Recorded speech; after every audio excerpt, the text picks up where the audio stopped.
Di tengah gelapnya hutan malam tahun baru saat suamiku membuangku demi merampas rumah warisanku.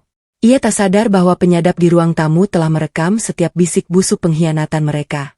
Hingga kini aku kembali untuk membekukan pesta kemenangan itu dengan kebenaran yang menghancurkan segalanya. Sebelum ceritanya kita mulai, absen dulu teman-teman cerita putri dari daerah mana saja.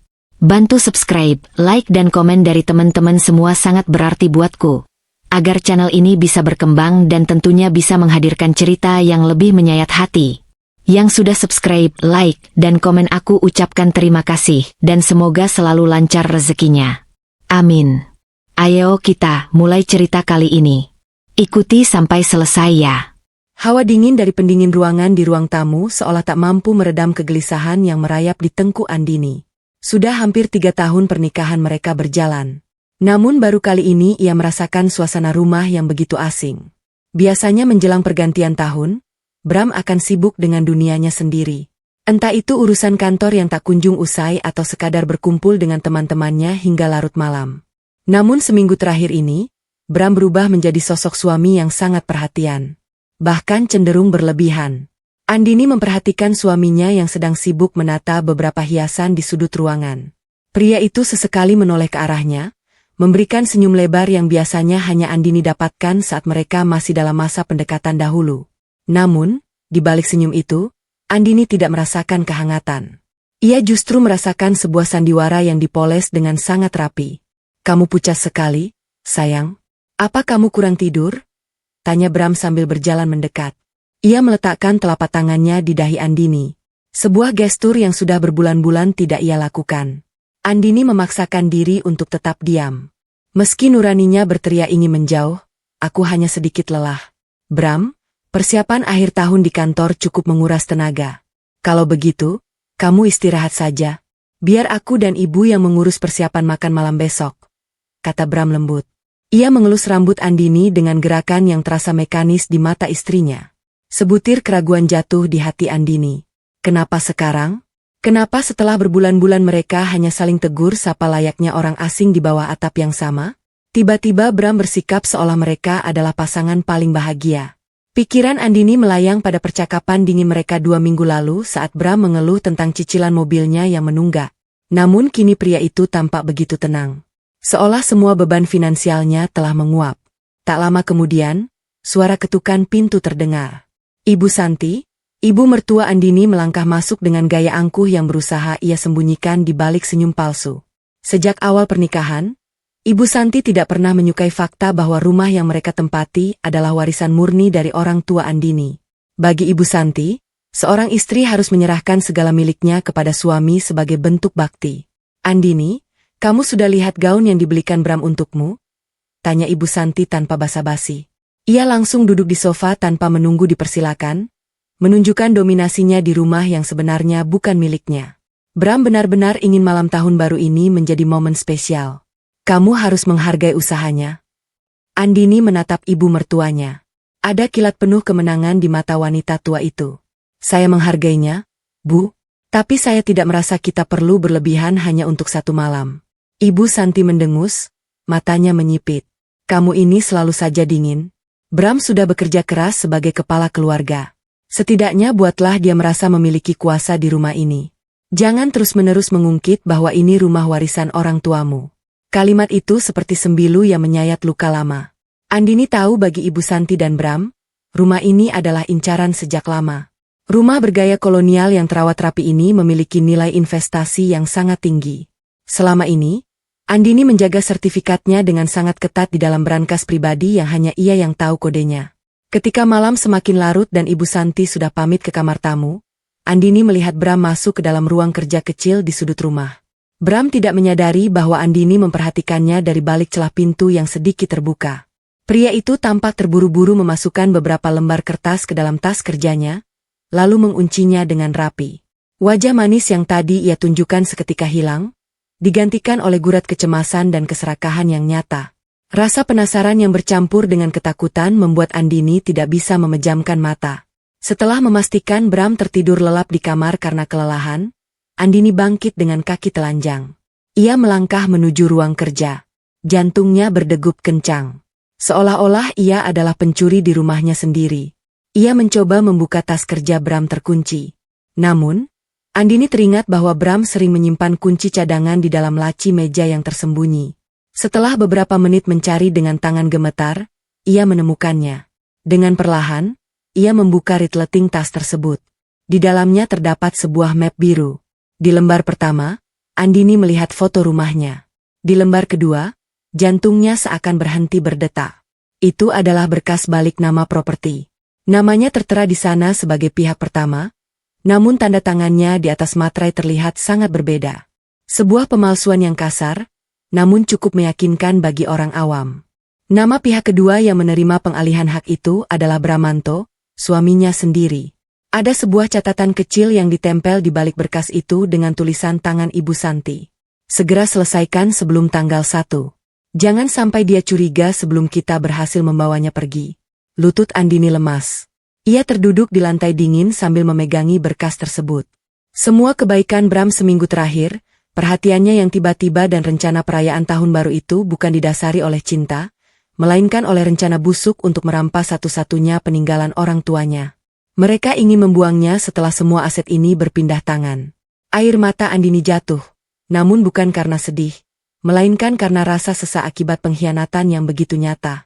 Ia menatap ke arah lampu ruang tamu yang berpendar redup. Sebuah ide gila muncul di benaknya.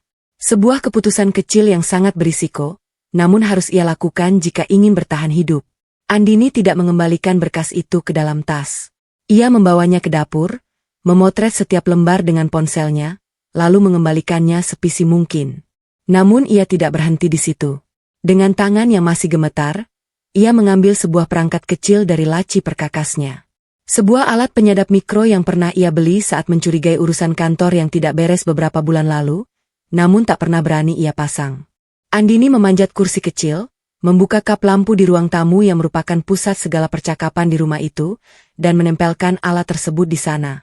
Ia tahu jika Bram atau Ibu Santi menemukannya, ia akan habis. Namun, ia lebih memilih hancur karena melawan daripada lenyap tanpa perlawanan. Besok adalah malam tahun baru dan Andini menyadari bahwa ia baru saja membuka pintu menuju permainan yang paling berbahaya dalam hidupnya. Gema suara sekrup yang diputar pelan semalam masih terngiang di telinga Andini.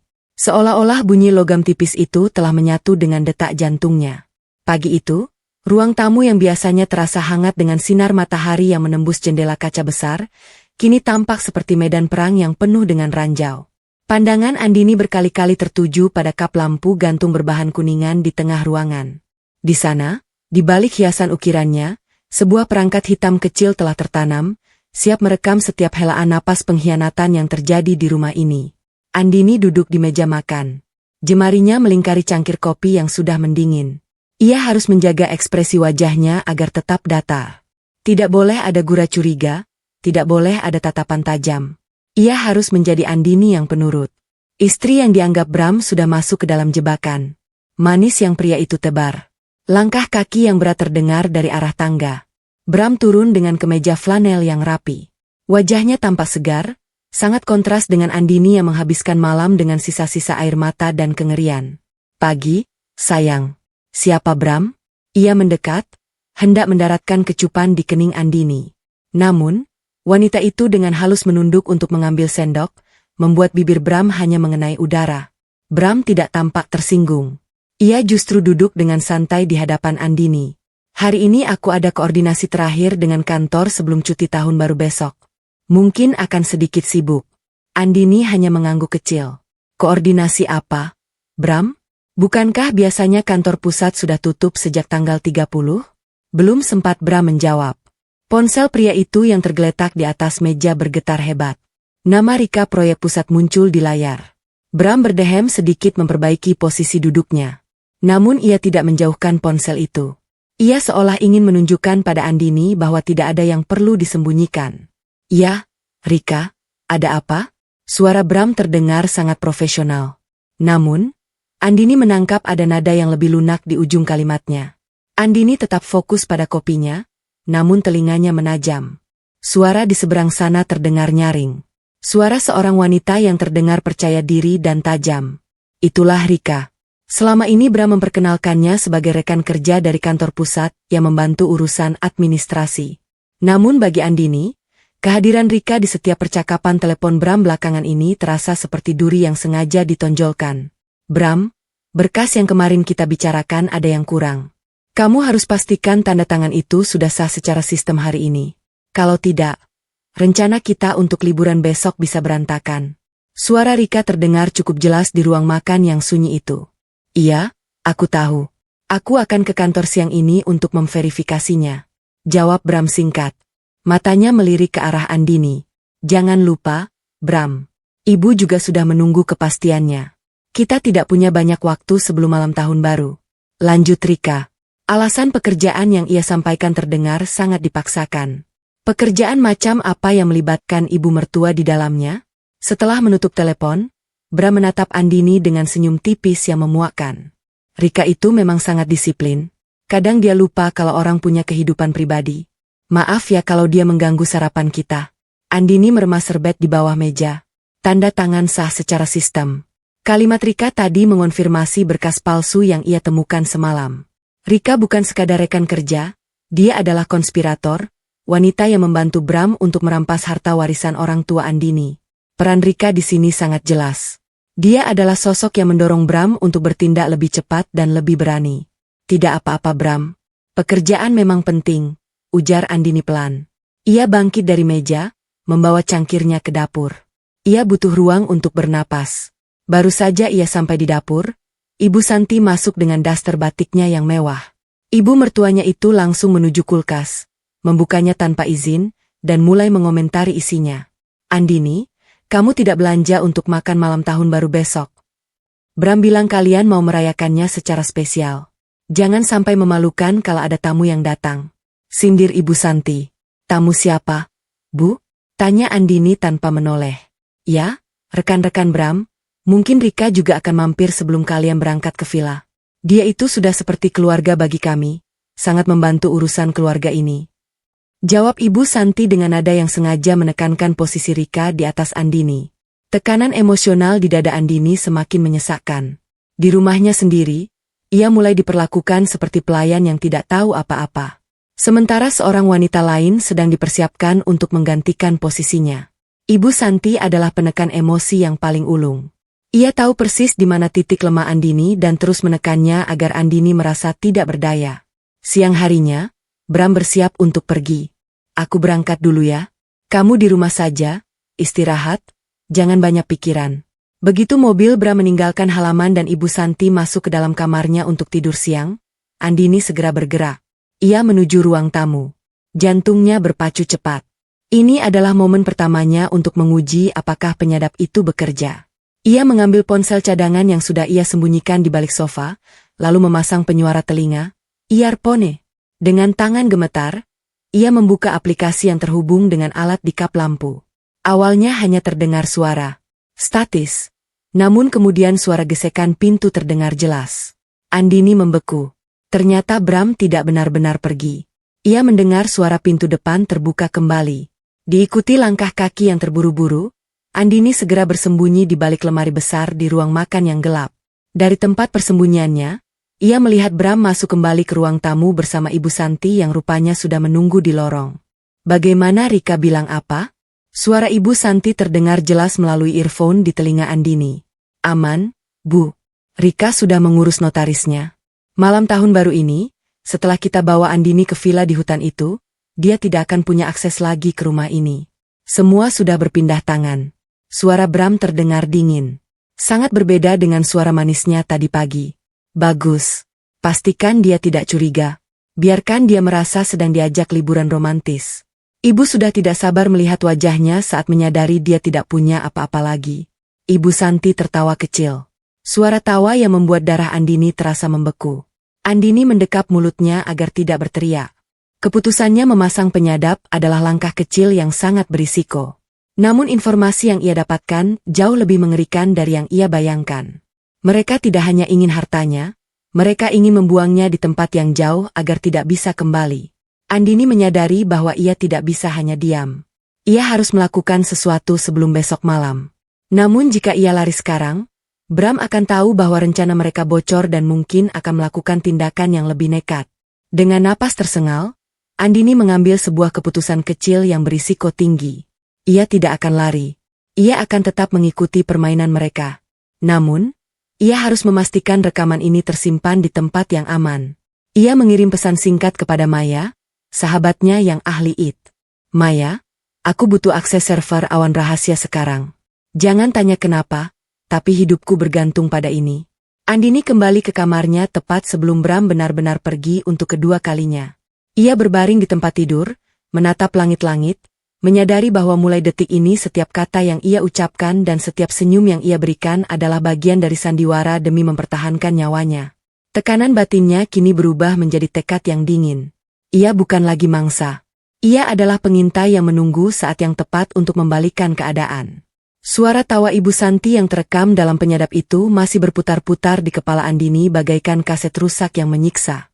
Sepanjang malam, ia tidak benar-benar tidur. Setiap kali ia memejamkan mata, ia membayangkan kegelapan hutan yang dingin dan tawa kemenangan suaminya yang menggema di antara pepohonan. Namun, saat fajar menyingsing, Andini harus kembali mengenakan topengnya. Ia berdiri di depan cermin, memulas wajah pucatnya dengan perona pipi, memastikan tidak ada sisa ketakutan yang tertangkap oleh mata tajam Bram. Villa itu sangat tenang. Sayang, tidak ada sinyal ponsel yang mengganggu. Tidak ada urusan kantor, hanya kita berdua. Suara Bram terdengar dari ambang pintu kamar.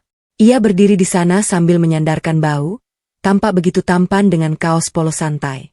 Seolah ia bukan pria yang beberapa jam lalu merencanakan pembuangan istrinya sendiri. Andini memaksakan sebuah senyuman kecil melalui pantulan cermin. Hutan di daerah sana bukannya sangat lebat. Bram, apa tidak berbahaya pergi ke sana saat malam tahun baru? Cuaca sedang tidak menentu. Bram mendekat meremas bahu Andini dengan tekanan yang terasa seperti cengkeraman.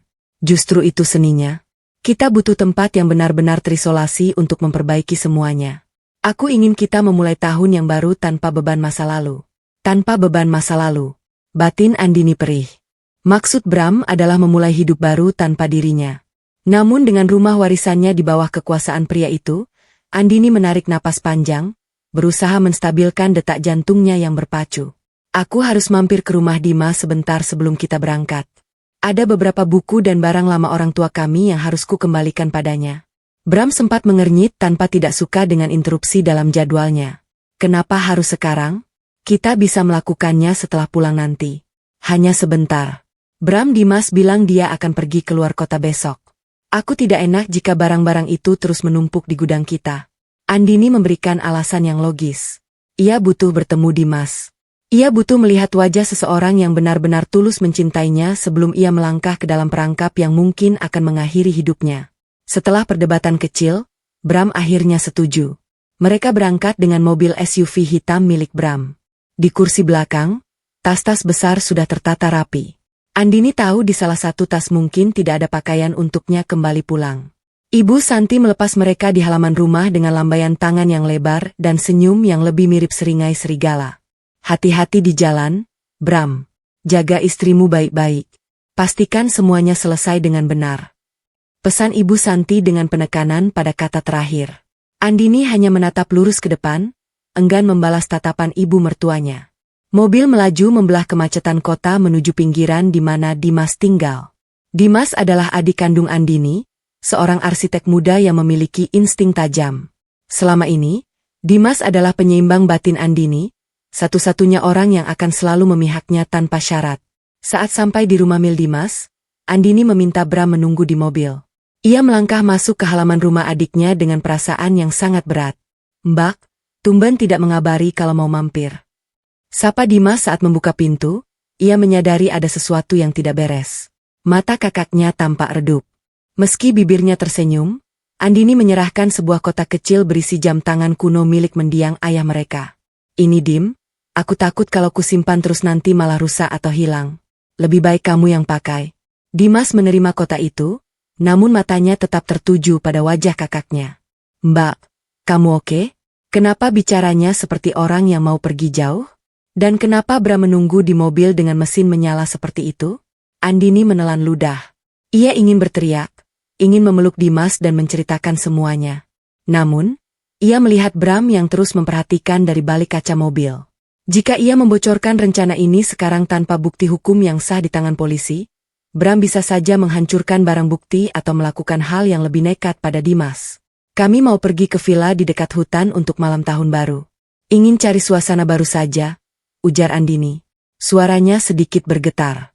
Ia menggenggam tangan Dimas dengan sangat erat, seolah menyalurkan seluruh ketakutan dan pesan tersembunyinya. Dim, kalau dalam 2 hari aku tidak memberimu kabar atau kalau ponselku tidak bisa dihubungi, tolong periksa kap lampu di ruang tamu rumahku. Jangan tanya kenapa. Cukup periksa kap lampu itu. Wajah Dimas seketika berubah tegang. Mbak, apa yang terjadi? Apa BR melakukan sesuatu? Jangan pergi kalau kamu merasa tidak aman. Aku harus pergi, Dim. Aku harus menghadapi ini agar semuanya benar-benar selesai. Andini melepaskan genggaman tangannya. Ia berbalik dengan cepat sebelum air matanya jatuh. Jaga dirimu baik-baik ya. Aku sayang kamu. Andini berjalan kembali ke mobil tanpa menoleh lagi. Ia bisa merasakan tatapan bingung dan khawatir Dimas yang masih berdiri di ambang pintu. Di dalam mobil, Bram menatapnya dengan curiga. Lama sekali. Apa saja yang kalian bicarakan? Tanya Bram dingin sambil mulai menjalankan mobil. Hanya soal barang-barang ayah Dimas agak sentimental. Jawab Andini pendek. Perjalanan berlanjut. Semakin jauh mereka meninggalkan kota, jalanan semakin menyempit dan pepohonan semakin rapat. Langit sore yang mulai menggelap menambah kesan suram. Andini membuka tas kecilnya, memastikan ponsel cadangan yang terhubung dengan penyadap masih menyala dalam mode senyap. Tekanan batin Andini semakin memuncak saat mereka melewati papan penunjuk arah yang bertuliskan kawasan lindung hutan belantara 10 km. Ia menyadari bahwa ia baru saja memberikan wasiat terakhir pada adiknya. Sebuah keputusan kecil yang sangat berisiko. Jika Bram menyadari bahwa Dimas telah diberi petunjuk, Dimas bisa dalam bahaya. Namun jika ia diam saja, kebenaran tentang apa yang terjadi padanya malam ini mungkin akan terkubur selamanya di bawah rimbunnya pohon-pohon raksasa itu. Hampir sampai gumam Bram dengan nada yang sangat datar, hampir menyerupai bisikan kematian di telinga Andini. Mobil terus melaju, menembus kabut tipis yang mulai turun, membawa mereka semakin dalam ke jantung hutan yang sunyi. Kabut tebal merayap di atas aspal jalan setapak yang semakin menyempit. Menelan sorot lampu mobil SUV hitam itu dalam keburaman yang menyesakkan. Di dalam kabin udara terasa membeku bukan karena mesin pendingin, melainkan karena kebisuan yang telah berlangsung selama 1 jam terakhir. Andini mencengkeram sabu pengamannya erat alih-alih mencari kenyamanan. Ia justru merasa seolah sedang diikat oleh rantai kasat mata. Bram tidak lagi memutar musik. Ia juga tidak lagi mencoba mencairkan suasana dengan pujian-pujian palsu. Wajahnya yang diterangi cahaya remang dari dashboard tampak seperti pahatan batu. Dingin dan tanpa nyawa. Andini melirik ke arah pintu, menyadari bahwa pengunci otomatis telah aktif. Di luar sana, pepohonan raksasa berdiri seperti barisan raksasa hitam yang mengepung mereka. Menutup akses cahaya bulan yang seharusnya menerangi malam tahun baru ini. Bram, apa kita belum sampai? Jalannya terasa sangat tidak meyakinkan.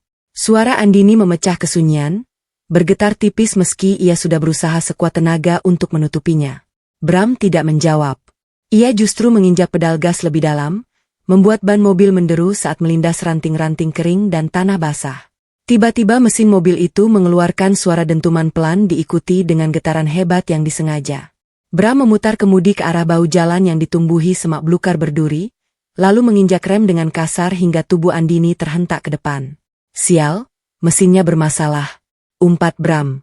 Ia mematikan mesin, membuat kegelapan hutan seketika menerjang masuk melalui kaca jendela. Bram, jangan bercanda. Kita di tengah hutan. Coba nyalakan lagi. Pinta Andini. Tangannya gemetar hebat. Ia teringat percakapan yang ia dengar melalui penyadap tempo hari. Ini bukan kecelakaan. Ini adalah skenario. Bram keluar dari mobil tanpa sepatah kata pun. Ia membuka kap mesin berpura-pura memeriksa sesuatu dalam gelap. Andini menunggu di dalam dengan napas yang memburu. Logika emosinya berteriak untuk lari. Namun ia tahu tanpa mobil ini, ia hanyalah santapan bagi dinginnya malam. Tak lama kemudian, pintu di sisi Andini dibuka dengan paksa dari luar. Turun, perintah Bram. Suaranya tidak lagi manis. Itu adalah suara seorang asing yang penuh kebencian. Apa maksudmu? Aku tidak mau turun di sini, Bram. Dingin sekali. Tanpa peringatan, Tangan kekar Bram merenggut lengan Andini, menariknya keluar dari kursi empuk itu hingga Andini terjatuh di atas tanah yang becek. Rasa perih menjalar di lututnya saat bergesekan dengan batu tajam. Sebelum Andini sempat bangkit, Bram menyambar tas kecil yang diselempangkan Andini. Tas yang berisi ponsel utama, dompet, dan segala identitasnya. Bram, kembalikan tas itu. Apa yang kamu lakukan? Teriak Andini. Suaranya para ketakutan. Bram menatapnya dengan tatapan merendahkan. Tatapan yang belum pernah Andini lihat selama 3 tahun pernikahan mereka. Kamu selalu merasa paling berkuasa karena rumah itu, kan? Kamu pikir aku akan selamanya menjadi pelayan di bawah kakimu. Menjaga warisan orang tuamu tanpa punya hak apa-apa. Aku tidak pernah menganggapmu seperti itu, Bram. Aku mencintaimu. Cinta tidak membayar utang-utangku, Andini. Dan cinta tidak membuat ibuku berhenti menghinaku karena aku menumpang di rumah istrinya. Bram meludah ke samping. Rika, benar, kamu adalah penghambat. Dengan kamu hilang di sini, semua dokumen yang sudah kupalsukan itu akan menjadi kenyataan pahit yang harus kamu terima jika kamu memang bisa selamat. Bram lemparkan ponsel Andini ke tanah. Lalu menginjaknya dengan sepatu botnya hingga layar itu hancur berkeping-keping. Harapan Andini untuk menghubungi Dimas atau Maya seketika sirna. Pria itu kemudian kembali ke mobil, menyalakan mesin yang tadinya ia sebut, rusak dengan sekali putaran kunci dan menutup pintu rapat-rapat. Bram, jangan tinggalkan aku, Bram. Andini memukul-mukul kaca jendela mobil. Air matanya tumpah membasahi pipi yang kotor terkena lumpur. Namun, Bram tidak menoleh sedikit pun. Mobil itu mulai bergerak mundur lalu berputar arah dengan kecepatan tinggi, meninggalkan debu dan asap knalpot yang menyesakkan paru-paru Andini. Suara deru mesin perlahan menjauh, berganti dengan suara jangkrik dan desau angin yang menusuk tulang. Andini jatuh terduduk di tengah kegelapan total. Ia tidak memiliki senter, tidak memiliki jaket tebal, dan tidak memiliki arah. Setiap suara ranting yang patah di kejauhan terasa seperti ancaman maut. Di titik ini, batinnya hancur. Ia menyesali setiap detik ia mempercayai pria itu. Rasa sesak karena dikhianati oleh orang yang paling ia cintai terasa lebih menyakitkan daripada ancaman binatang buas yang mungkin sedang menginta. Namun di tengah keputusasaan itu, sebuah kilasan ingatan muncul. Ia meraba saku rahasia di dalam roknya. Sebuah saku kecil yang sengaja ia jahit sendiri sebelum berangkat. Jarinya menyentuh benda keras dan dingin. Ponsel cadangan. Ponsel yang masih terhubung dengan penyadap di rumahnya. Andini menarik napas dalam, berusaha menghentikan isak tangisnya. Ia tidak boleh mati di sini. Jika ia mati, Bram dan Rika akan berpesta di atas penderitaan orang tuanya.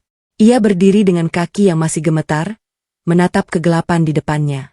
Ia harus memilih mengikuti arah mobil Bram yang mungkin akan membawanya ke jalan raya, namun berisiko tertangkap lagi atau masuk lebih dalam ke arah hutan menuju sebuah cahaya redup yang tampak dari kejauhan. Yang ia duga adalah pemukiman warga atau pos penjagaan. Langkah kaki Andini mulai bergerak maju, tertatih di atas permukaan tanah yang licin. Setiap langkah adalah pertaruhan nyawa. Ia memutuskan untuk menuju cahaya redup itu. Sebuah pilihan kecil yang sangat berisiko karena ia tidak tahu apakah cahaya itu milik penolong atau justru bahaya lain yang lebih mengerikan. Tekanan batinnya kini tidak lagi hanya soal pengkhianatan, melainkan soal seberapa jauh ia mampu mempertahankan sisa-sisa martabatnya sebagai manusia sebelum hutan ini menelannya bulat-bulat. Duri-duri semak liar menyayat pergelangan kaki Andini yang tak lagi terlindungi kaos kaki. Namun, rasa perih itu nyaris tak terasa jika dibandingkan dengan denyut hampa di dadanya. Dingin yang menusuk tulang bukan lagi sekadar fenomena alam baginya. Itu adalah representasi dari kekosongan setelah pengkhianatan yang paling brutal. Setiap langkah tertatih di atas tanah berlumpur terasa seperti beban ribuan ton. Di sekelilingnya, pohon-pohon meranti dan pinus yang menjulang tinggi tampak seperti jeruji penjara alami yang menutup seluruh cakrawala.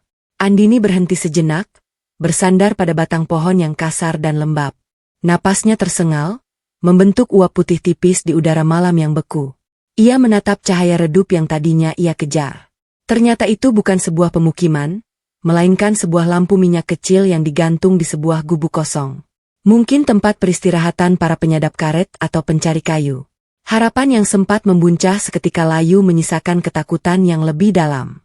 Ia benar-benar sendirian tanpa identitas dan secara teknis ia sudah dianggap mati oleh skenario suaminya.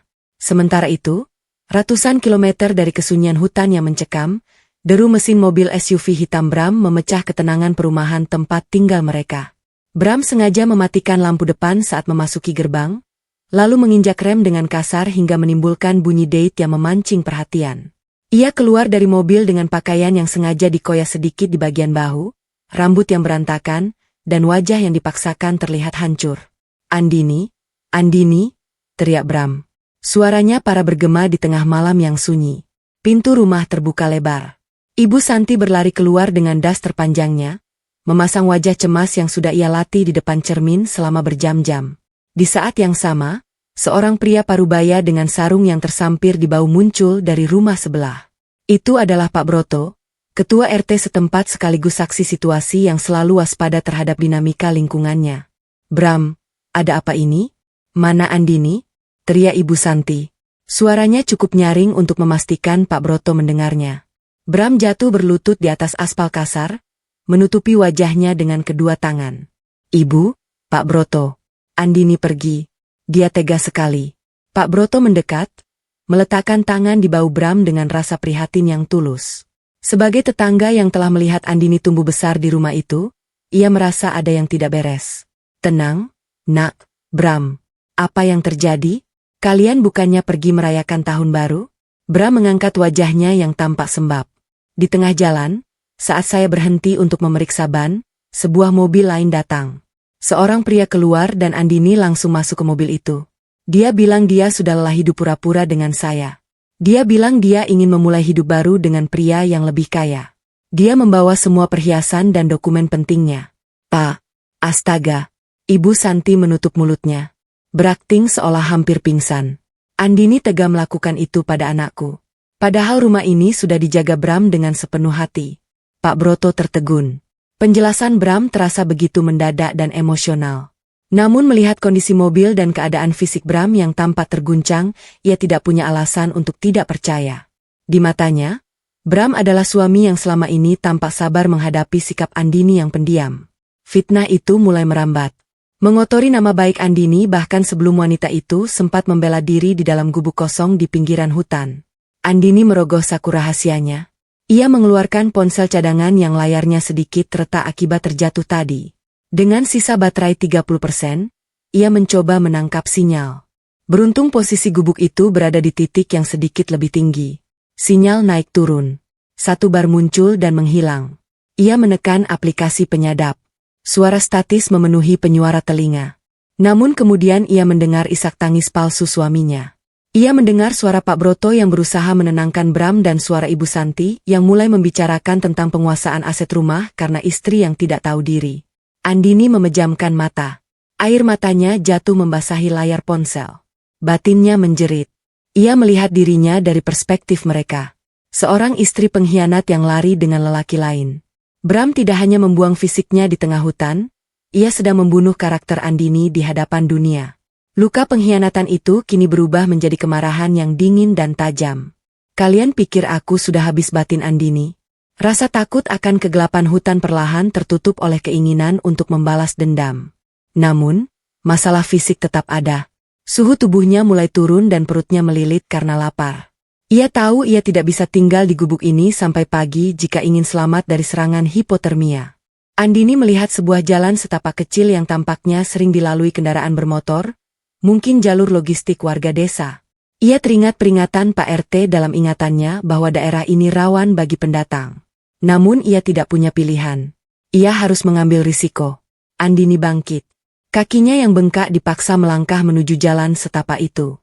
Di kejauhan, ia mendengar suara Drew yang mendekat. Apakah itu warga desa yang tulus menolong atau justru orang-orang suruhan Bram yang disebar untuk memastikan ia benar-benar lenyap? Andini berdiri di tepi jalan. Tangannya memegang sepotong kayu tajam sebagai pertahanan terakhir. Tekanan batinnya kini mencapai titik nadir saat ia memutuskan untuk berdiri di tengah jalan mencoba menghentikan kendaraan tersebut. Sebuah keputusan kecil yang sangat berisiko. Karena di tempat seasing ini, identitasnya yang hilang menjadikannya mangsa yang mudah bagi siapapun. Baik itu penjahat jalanan atau kebohongan suaminya yang mungkin sudah sampai ke telinga warga desa. Bau karbol yang menyengat dan dengung kipas angin tua yang berderit di langit-langit menjadi penyambut pertama kesadaran Andini. Matanya mengerja perlahan, mencoba menangkap cahaya lampu neon yang berkedip-kedip di atasnya. Tubuhnya terasa seperti remuk. Setiap sendi seolah dipasangi paku panas yang berdenyut seiring detak jantungnya. Ia berada di sebuah ruangan kecil dengan dinding cat hijau pupus yang mulai mengelupas. Sebuah bangsal puskesmas di pinggiran hutan yang jauh dari hiruk-pikuk kota. Di sampingnya, seorang wanita paruh berseragam perawat putih yang sudah sedikit menguning di bagian kerah sedang mengganti botol infus. Wanita itu adalah Suster Laras. Sosok yang menemukannya pingsan di tepi jalan setapak saat fajar menyingsing tadi. Laras menatap Andini dengan tatapan antara iba dan curiga. Sebuah posisi emosional yang wajar bagi penduduk lokal yang sering menemui korban kriminalitas di wilayah hutan tersebut. Jangan banyak gerak dulu, Mbak. Luka di kaki Mbak cukup dalam kena infeksi tanah. Suara Suster Laras terdengar datar namun cekatan. Warga yang menemukan Mbak tadi bilang, Mbak hampir tertabrak motor logistik. Beruntung sopirnya sigap. Andini mencoba membuka mulut, namun tenggorokannya terasa seperti padang pasir yang terbakar. Konsultas saya. Bisiknya para bakat ditemukan. Hanya pakaian yang melekat di badan dan sepotong kayu di tangan. Jawab Suster Laras sembari mencatat sesuatu di papan klip. Polisi desa sudah saya hubungi. Mereka akan datang untuk meminta keterangan. Kami perlu tahu nama Mbak dan siapa keluarga yang bisa dihubungi. Andini memejamkan mata. Nama keluarga. Dua kata itu kini terasa seperti racun. Jika ia menyebutkan namanya sebagai Andini, maka sistem informasi akan bergerak dan Bram akan segera tahu bahwa sampah yang ia buang masih bernapas. Bram akan datang bukan untuk menjemputnya pulang, melainkan untuk memastikan ia benar-benar lenyap sebelum dokumen-dokumen palsu itu digugat. Tangan Andini yang gemetar meraba ke balik bantal tipis puskesmas itu. Ia merasakan benda keras yang ia selipkan di sana saat ia baru saja dipindahkan dari berangkar warga tadi. Ponsel cadangannya. Benda itu adalah satu-satunya nyawa yang tersisa. Dengan gerakan yang sangat lambat agar tidak memicu kecurigaan Suster Laras, ia memasang penyuara telinga dan menyalakan aplikasi penyadap. Di belahan dunia yang lain, setidaknya begitulah perasaan Andini. Suasana rumahnya justru kontras secara menyakitkan. Melalui penyuara telinga itu, Andini mendengar suara denting gelas kaca dan tawa yang renyah. Suara itu bukan milik Ibu Santi, melainkan suara wanita yang lebih muda, lebih tajam, dan penuh kemenangan. Luar biasa, Bram. Kamu benar-benar punya bakat akting, Pak RT. Tadi malam sampai hampir menangis mendengar ceritamu. Suara Rika terdengar sangat jelas. Rika, wanita yang selama ini bersembunyi di balik kata, rekan kerja, kini telah berani menginjakan kaki di ruang tamu Andini. Aku hanya melakukan apa yang harus dilakukan, Rika. Kalau aku tidak dramatis, orang-orang akan bertanya kenapa aku tidak lapor polisi sejak awal. Suara Brah menyahut, terdengar begitu santai, seolah baru saja menyelesaikan tugas kantor yang membosankan. Sekarang fokus kita adalah memindahkan sisa barang-barangnya ke gudang. Aku ingin rumah ini bersih saat notaris datang minggu depan. Jangan lupa perhiasan di laci riasnya.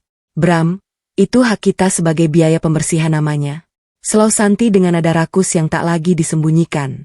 Rika, minumlah lagi, anggap saja ini rumahmu sendiri. Toh, sebentar lagi memang akan jadi milikmu. Kan? Andini mencengkeram kain spray puskesmas hingga kuku-kukunya memutih. Rasa trauma yang tadi membuatnya lemas seketika digantikan oleh amarah yang membeku. Ia mendengar bagaimana Rika mulai merencanakan perubahan dekorasi di rumah yang selama ini dijaga Andini dengan keringatnya sendiri. Ia mendengar bagaimana suaminya memberikan izin bagi wanita lain untuk memakai gaun-gaunnya. Tekanan emosional di dada Andini meningkat drastis. Ia merasa seperti melihat pemakamannya sendiri sementara para pelayatnya sedang berpesta pora di atas liang lahatnya. Ia bukan hanya kehilangan harta, ia kehilangan martabatnya sebagai manusia di mata orang-orang yang ia cintai. Mbak, tidak apa-apa. Detak jantung Mbak sangat cepat di monitor ini. Suster Laras mendekat dengan raut cemas. Andini melepas penyuara telinganya dengan kasar. Ia menatap Suster Laras dengan sorot mata yang tak lagi kosong, melainkan tajam dan penuh perhitungan. Keputusasaan telah berubah menjadi insting bertahan hidup yang gelap. Suster, suara Andini kini lebih stabil meski masih lemah. Siapa nama polisi yang akan datang ke sini? Pak Hendra. Beliau orangnya sangat tegas. Mengapa Mbak? Mbak mau lapor sekarang? Andini menggeleng pelan. Ia menyadari satu hal. Jika ia lapor polisi sebagai Andini si korban pembuangan, Bram akan menggunakan alibi bahwa Andini sedang depresi atau memiliki gangguan jiwa. Sebuah narasi yang sudah mulai ia bangun di depan Pak RT. Tanpa bukti fisik dari rekaman penyadap yang tersimpan aman di server awan maya, ia hanyalah seorang wanita malang yang bicara meracau. Jangan beritahu mereka nama asli saya. Bisik Andini laras tertegun. Maksud Mbak ini melanggar prosedur. Mbak, kami harus mendata pasien dengan benar. Pria yang membuang saya, dia punya pengaruh. Jika dia tahu saya di sini, dia akan membunuh saya dan mungkin siapapun yang menolong saya. Andini berbohong demi perlindungan. Namun bohongnya mengandung kebenaran yang mematikan. Tolong biarkan saya menjadi tanpa nama untuk 1 hari saja. Saya butuh waktu untuk menghubungi seseorang yang bisa membawa bukti. Suster Laras terdiam cukup lama. Ia melihat ketakutan yang nyata di mata pasiennya, namun juga melihat sebuah keteguhan yang mengerikan. Suster Laras adalah saksi masa lalu bagi banyak korban di sini. Ia tahu bahwa terkadang hukum tidak bergerak secepat maut. Baiklah, saya akan bilang pada Pak Hendra bahwa Mbak masih belum sadar sepenuhnya dan belum bisa bicara. Tapi Mbak hanya punya waktu sampai besok pagi. Setelah itu saya tidak bisa menjamin apa-apa, ujar Laras. Akhirnya sebuah kompromi yang membahayakan posisinya sendiri. Andini mengangguk. Keputusan kecil ini sangat berisiko. Jika Maya tidak bisa segera mengunduh rekaman itu atau jika Dimas tidak bertindak cepat sesuai pesannya, Andini akan selamanya menjadi orang hilang di catatan kepolisian desa. Namun, ia tidak punya pilihan. Ia harus tetap mati di mata dunia agar bisa menyerang dari balik bayang-bayang. Tekanan batin baru muncul. Ia kini adalah seorang buronan di negerinya sendiri, bersembunyi di sebuah puskesmas reot. Sementara musuh-musuhnya sedang mencicipi kemenangan di atas ranjang pernikahannya. Langit-langit puskesmas yang kusam dengan noda bocor di sudutnya menjadi saksi bisu betapa hancurnya perasaan Andini pagi ini. Kesadaran bahwa ia kini hanyalah seorang tanpa nama di atas bangsa reot ini menghantam batinnya lebih keras daripada hantaman batu di hutan tempo hari. Suster Laras baru saja keluar setelah membawakannya bubur tawar yang terasa seperti sekam di lidahnya. Namun, bukan rasa lapar yang menyiksa Andini, melainkan rasa sesak karena identitasnya sedang dihapus secara sistematis oleh orang yang pernah ia sebut sebagai belahan jiwa. Dengan tangan gemetar, Andini meraih ponsel cadangannya. Ia mencoba masuk ke akun perbankan digitalnya untuk memeriksa sisa saldo yang mungkin bisa ia gunakan untuk melarikan diri dari sini. Akses ditolak. Ia mencoba lagi. Namun layar justru menampilkan pesan bahwa akunnya telah diblokir sementara karena aktivitas mencurigakan. Bram pasti telah melaporkan ponsel utamanya hilang dan meminta pihak bank membekukan semuanya. Air mata Andini jatuh satu persatu, membasahi layar ponsel yang retak. Ia beralih ke media sosialnya sekadar ingin melihat apakah ada orang yang mencarinya. Namun yang ia temukan justru lebih menyakitkan. Akunnya telah dihapus. Di profil Bram, suaminya mengunggah sebuah foto hitam polos dengan takarir pendek. Tuhan, berikan aku kekuatan menghadapi pengkhianatan ini. Biarlah dia pergi dengan pilihannya. Meski hatiku hancur. Andini tertawa getir. Tawa yang terdengar seperti rintihan. Bram bukan hanya membuangnya ke hutan, pria itu sedang menguburnya hidup-hidup dalam narasi kebohongan. Di mata dunia, Andini adalah istri yang lari dengan lelaki lain, pembawa malu yang tidak pantas dikasihani. Jika ia muncul sekarang tanpa bukti, orang-orang hanya akan melihatnya sebagai wanita yang gagal dalam pelarian cintanya dan mencoba kembali untuk merebut harta. Ia menyadari sepenuhnya ia tidak bisa pulang hanya dengan luka di badan. Butuh senjata. Di saat yang sama, di teras rumah warisan orang tua Andini, Dimas berdiri dengan tangan terkepal di saku jaketnya. Ia menatap mobil SUV hitam Bram yang terparkir di halaman. Ada sesuatu yang sangat mengusik jiwanya. Sejak pertemuan terakhir di rumahnya, kata-kata Andini tentang kap lampu terus terngiang seperti alarm yang tak kunjung berhenti. Dimas, sedang apa berdiri di sana? Suara Ibu Santi memecah lamunan Dimas. Wanita tua itu keluar dengan membawa nampan berisi teh, namun matanya tidak memancarkan duka sedikit pun. Aku mau bertemu Bram, Bu. Ada hal yang belum selesai. Jawab Dimas datar. Ia sengaja tidak memanggil ibu dengan nada hormat seperti biasanya. Bram sedang istirahat di dalam. Dia sangat terpukul. Dimas, kamu tahu sendiri bagaimana hancurnya dia setelah Andini kabur dengan selingkuhannya itu. Ibu Santi menggelengkan kepala, berakting seolah-olah dia adalah mertua yang paling menderita. Tega sekali kakakmu itu. Padahal Bram sudah memberikan segalanya. Dimas menatap Ibu Santi tajam. Mbak Andini tidak mungkin meninggalkan rumah ini, Bu. Dia sangat mencintai peninggalan ayah dan ibu, apalagi lari dengan pria lain. Itu tidak masuk akal bagi siapapun yang mengenal Mbak Andini. Oh, jadi kamu menuduh Bram berbohong. Suara Ibu Santi meninggi memancing Bram untuk keluar dari rumah. Bram muncul di ambang pintu. Wajahnya tampak lelah.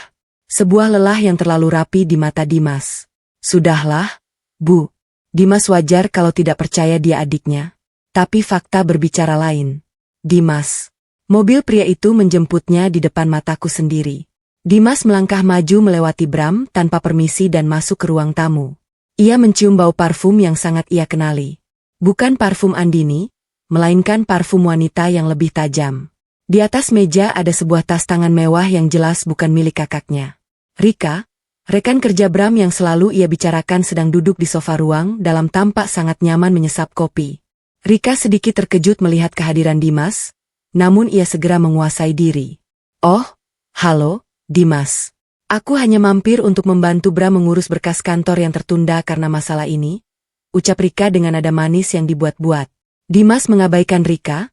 Matanya mulai menyisir ruangan, mencari apa yang dimaksud kakaknya. Pandangannya terpaku pada kap lampu gantung besar yang berada tepat di tengah ruang tamu. Jantungnya berdegup kencang. Ia ingat pesan Andini. Kalau dalam 2 hari aku tidak memberimu kabar, tolong periksa kap lampu di ruang tamu rumahku. Dimas, kalau kamu datang hanya untuk menambah beban pikiranku, lebih baik kamu pulang. Usir Bram dengan nada yang mulai tidak sabar. Aku hanya ingin mengambil buku sketsa Mbak Andini yang tertinggal di laci ini. Dimas berdalih. Tangannya pura-pura meraba laci di dekat sofa, padahal matanya terus mengunci posisi kap lampu itu. Tekanan batin meningkat di dalam diri Dimas. Ia ingin langsung meloncat dan memeriksa lampu itu. Namun, Bram dan Rika terus mengawasinya. Ia menyadari bahwa ia tidak boleh gegabah. Jika ada sesuatu di sana dan ia ketahuan mengambilnya, ia mungkin tidak akan pernah bisa membantu kakaknya. Kembali ke puskesmas, Andini memasang penyuara telinga.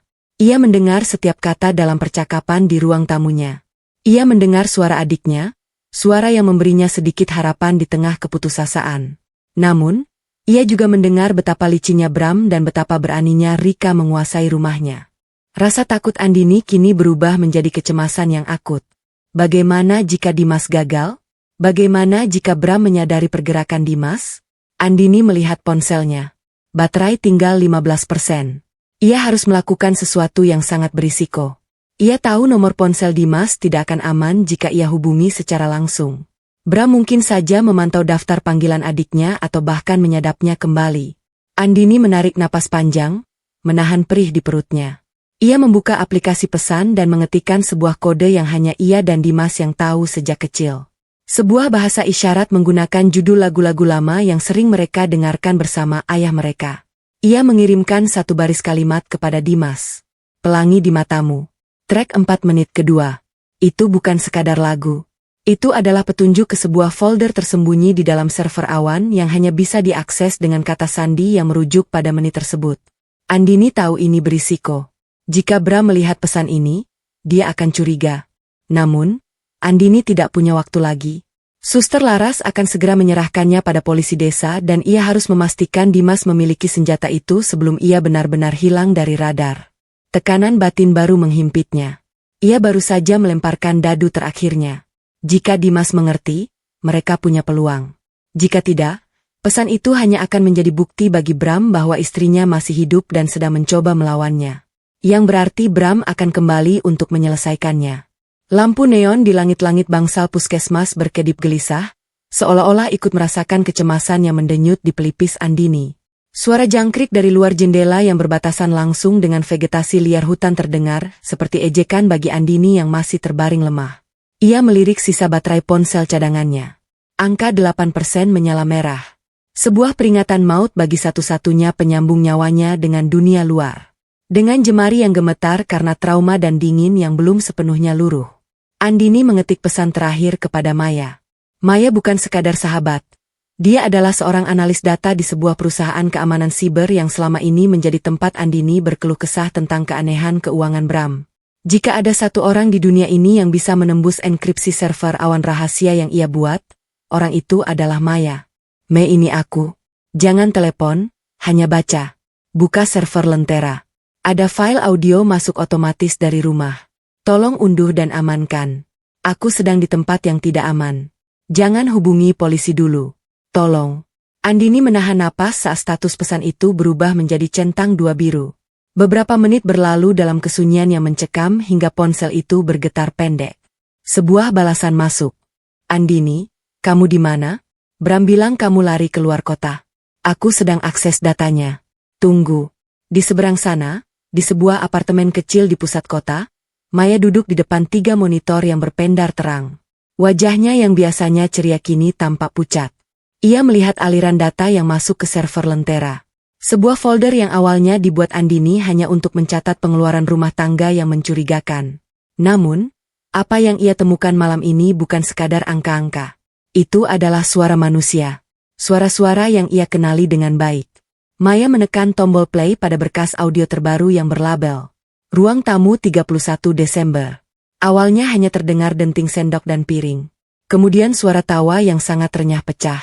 Kamu seharusnya lihat wajahnya Rika. Dia benar-benar percaya aku sedang menyiapkan kejutan romantis di hutan itu. Suara Bram terdengar diikuti suara tegukan minuman. Nada suaranya begitu ringan. Seolah-olah ia baru saja menceritakan sebuah lelucon di pesta kantor. Aku hampir tertawa saat dia menangis memohon jangan ditinggal.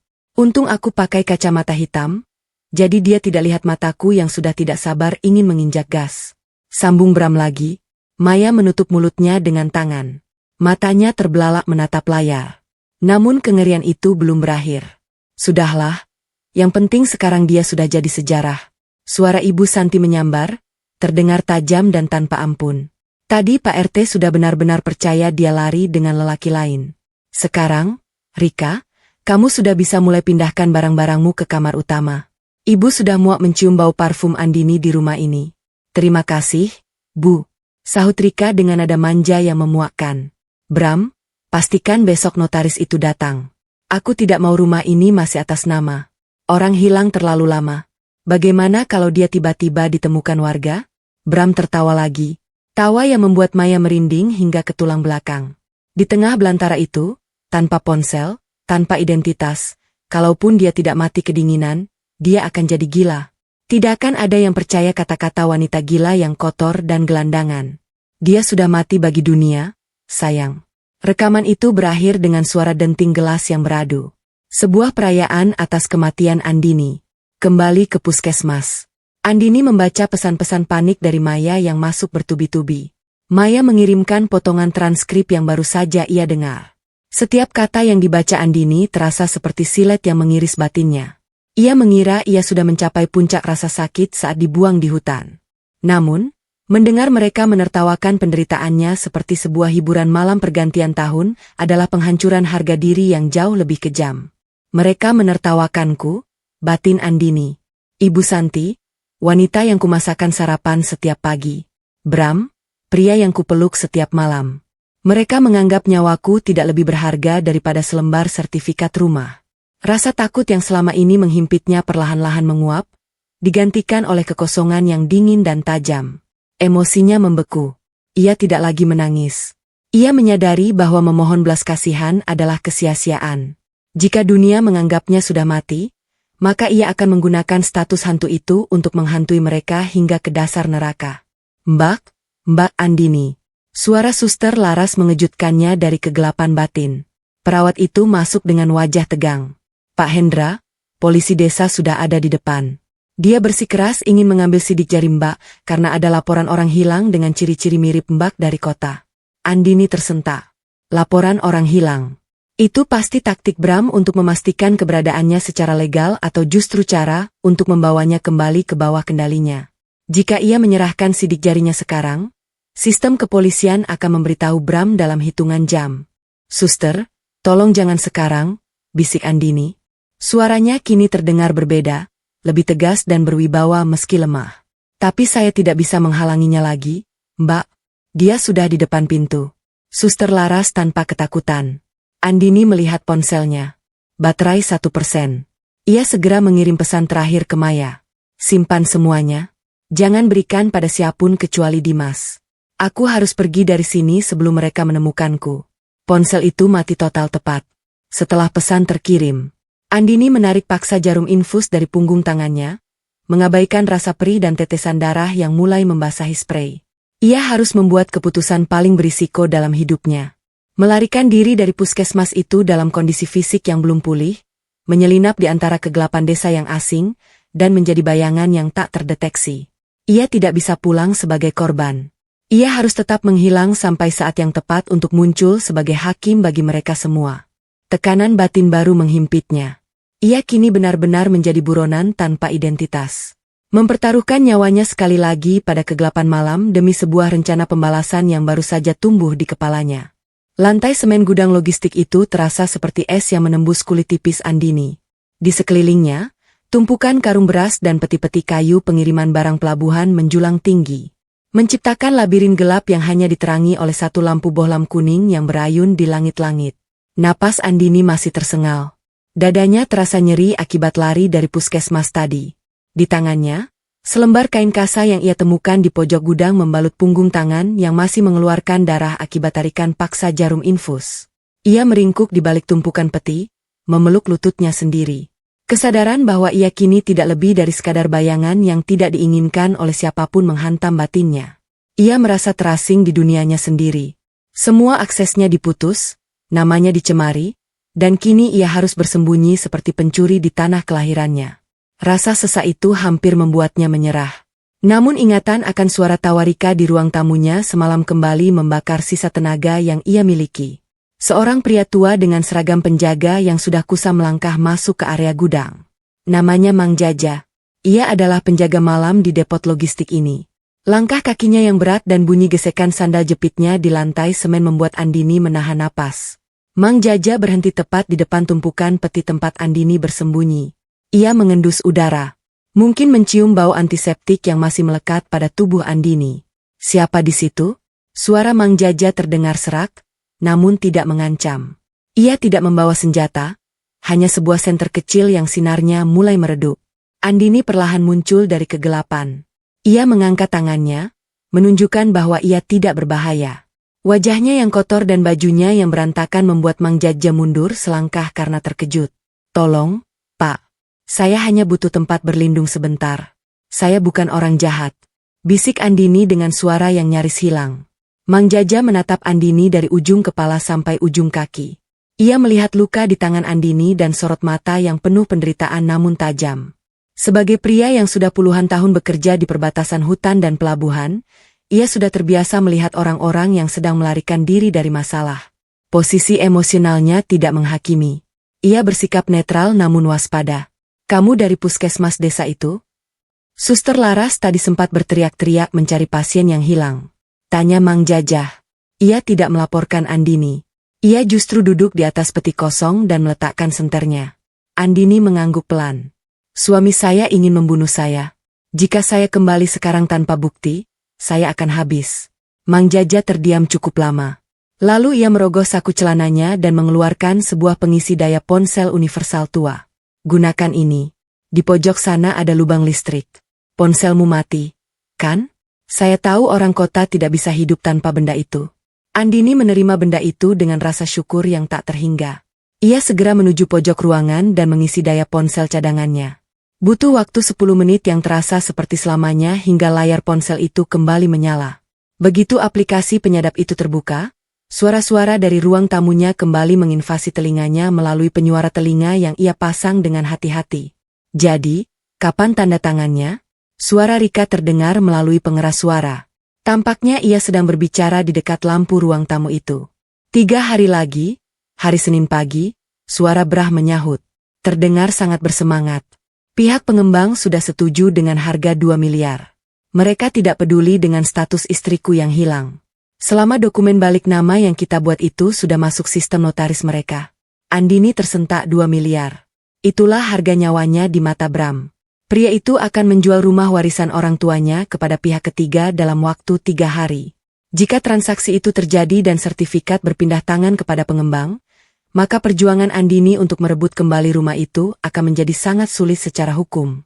"Baguslah, aku sudah bosan tinggal di sini dengan bayang-bayang istrimu itu." Bau parfumnya masih tercium di gorden kamar. Gerutu Rika. "Setelah uang itu cair, kita langsung pergi ke Bali. Ibu juga sudah setuju. Kita tinggalkan semua kekacauan ini di sini, tambah Bram. Andini mengepalkan tinjunya hingga kuku-kukunya melukai telapak tangannya sendiri. Tekanan batinnya mencapai titik kritis. Ia dihadapkan pada dua pilihan yang sama-sama berisiko. Jika ia melapor ke polisi sekarang di desa ini, ia mungkin akan mendapatkan perlindungan visi. Namun, Bram memiliki dokumen palsu yang terlihat sah secara administrasi.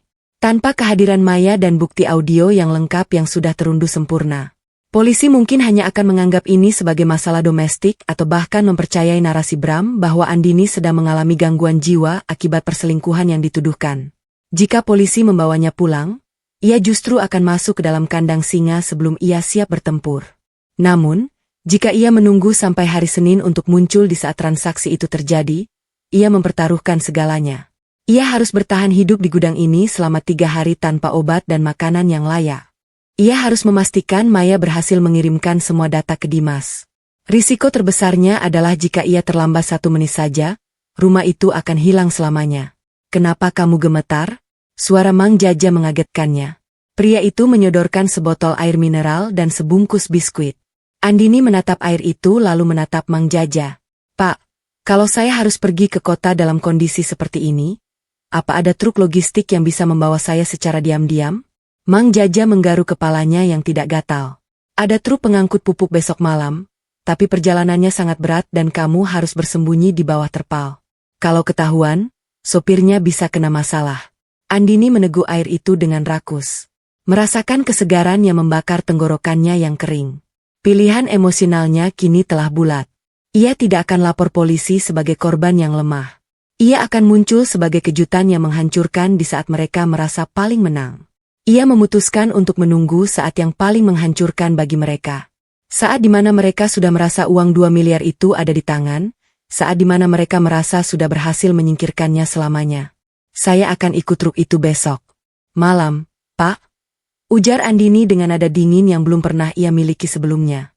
Namun, tekanan batin baru muncul saat ia kembali mendengarkan penyadap. Suara Dimas terdengar di ruang tamu. Adiknya itu rupanya kembali lagi ke rumah untuk mencari kebenaran. Andini mendengar suara pintu dibanting dan teriakan Bram yang mengusir Dimas. Jangan pernah datang lagi ke sini, Dimas. Kakakmu itu perempuan tidak benar. Pergi atau aku lapor polisi karena kamu masuk tanpa izin, teriak Bram. Andini memejamkan mata, memegang dadanya yang sesak. Dimas dalam bahaya. Jika Dimas terus mendesak Bram tanpa memegang bukti yang sekarang ada di ponsel Andini, Bram bisa saja mencelakai adiknya juga.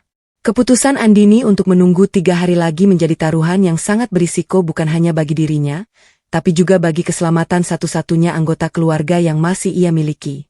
Aroma tajam pupuk kandang yang menyengat menelusup ke balik kain penutup wajah yang dikenakan Andini. Ia meringkuk di antara tumpukan karung-karung goni di bak belakang truk logistik yang melaju membelah kegelapan jalur lintas provinsi. Getaran hebat dari mesin tua truk itu membuat seluruh persendiannya yang linu seolah bergeser. Namun, rasa sakit fisik itu tak sebanding dengan dentum kecemasan yang menghantam batinnya. Ia baru saja meninggalkan perlindungan Mang Jaja, satu-satunya orang asing yang memberinya rasa aman untuk kembali ke pusat badai yang hampir merenggut nyawanya. Andini meraba ponsel cadangan di saku rahasianya. Benda itu kini adalah jantung baginya. Dengan tangan yang masih dibalut kain kasa kotor, ia memasang penyuara telinga. Ia harus tahu seberapa jauh musuh-musuhnya telah melangkah melalui aplikasi penyadap yang terhubung ke ruang tamunya. Suara statis perlahan berganti dengan percakapan yang begitu jernih, seolah para pengkhianat itu sedang berbisik tepat di telinganya. Jangan khawatir, Bram. Notaris Darwin itu sudah lama menjadi rekanan pribadiku. Dia tahu cara membuat tanda tangan Andini terlihat identik melalui teknik pindai dan cetak ulang yang halus. Suara Rika terdengar begitu renyah. Diikuti suara denting es batu dalam gelas. Cap jempolnya pun sudah aku akali menggunakan cetakan silikon saat dia tidur di minggu-minggu terakhir sebelum kita berangkat ke hutan. Andini memejamkan mata rapat-rapat. Dadanya sesah hingga ia harus membekap mulutnya sendiri agar isakannya tidak terdengar oleh sopir truk di depan. Jadi selama ini rencana itu sudah disusun dengan begitu teliti. Pengkhianatan itu bukan sekadar nafsu atau keserakahan sesaat. Itu adalah sebuah operasi kriminal yang terstruktur. Rika bukan hanya seorang selingkuhan. Dia adalah otak di balik pencurian identitas dan harta warisan orang tuanya. Aku hanya tidak menyangka dia akan semudah itu tertipu dengan sikap manisku. Sahut Bram. Tawanya terdengar penuh kemenangan. Dia pikir aku benar-benar ingin memperbaiki pernikahan ini. Padahal setiap kali aku menyentuhnya, aku hanya membayangkan rumah ini segera terjual. Baguslah kalau begitu, sela Ibu Santi, suaranya tajam seperti pisau berkarat. Malam Senin nanti saat pengembang itu datang untuk memberikan tanda jadi secara tunai, kita harus merayakannya. Aku sudah memesan catering terbaik. Kita buat pesta kecil untuk merayakan kebebasan kita dari bayang-bayang menantu tak berguna itu. Andini mencengkeram karung pupuk di sampingnya hingga kukunya hampir menembus kain goni. Pesta kemenangan.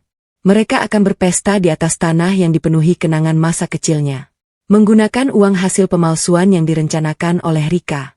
Kebencian yang dingin mulai membeku di dalam hati Andini, menggantikan sisa-sisa kesedihan yang selama ini melemahkannya.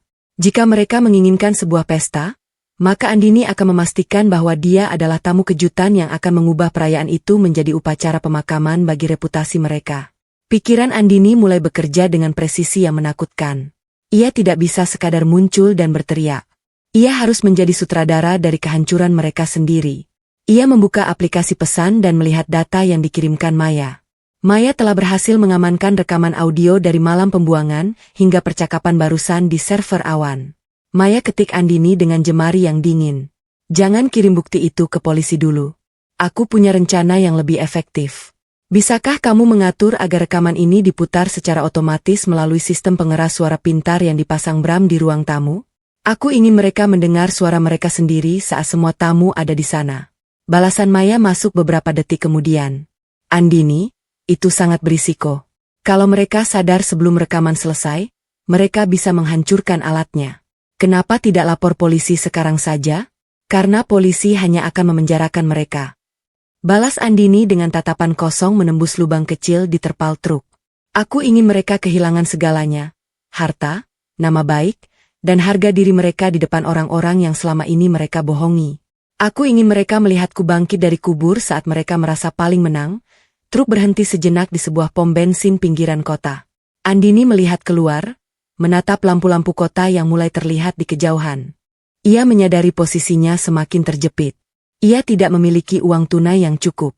Wajahnya terlihat seperti orang yang habis mengalami kecelakaan, dan ia tidak memiliki tempat tinggal yang aman. Tiba-tiba suara di penyadap kembali terdengar. Kali ini suara Bram terdengar lebih serius.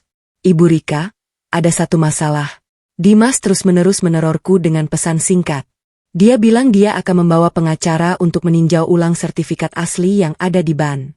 Kalau Ba menyadari ada yang tidak beres sebelum transaksi Senin nanti, kita bisa tamat. Tenanglah, Bram. Sahut Rika tenang. Aku sudah punya rencana untuk adik iparmu yang sok pahlawan itu. Kita buat dia seolah-olah terlibat dalam penggelapan uang perusahaan yang dulu pernah kamu kelola. Dengan begitu, kesaksiannya tidak akan dianggap sah oleh hukum. Jantung Andini seolah berhenti berdetak.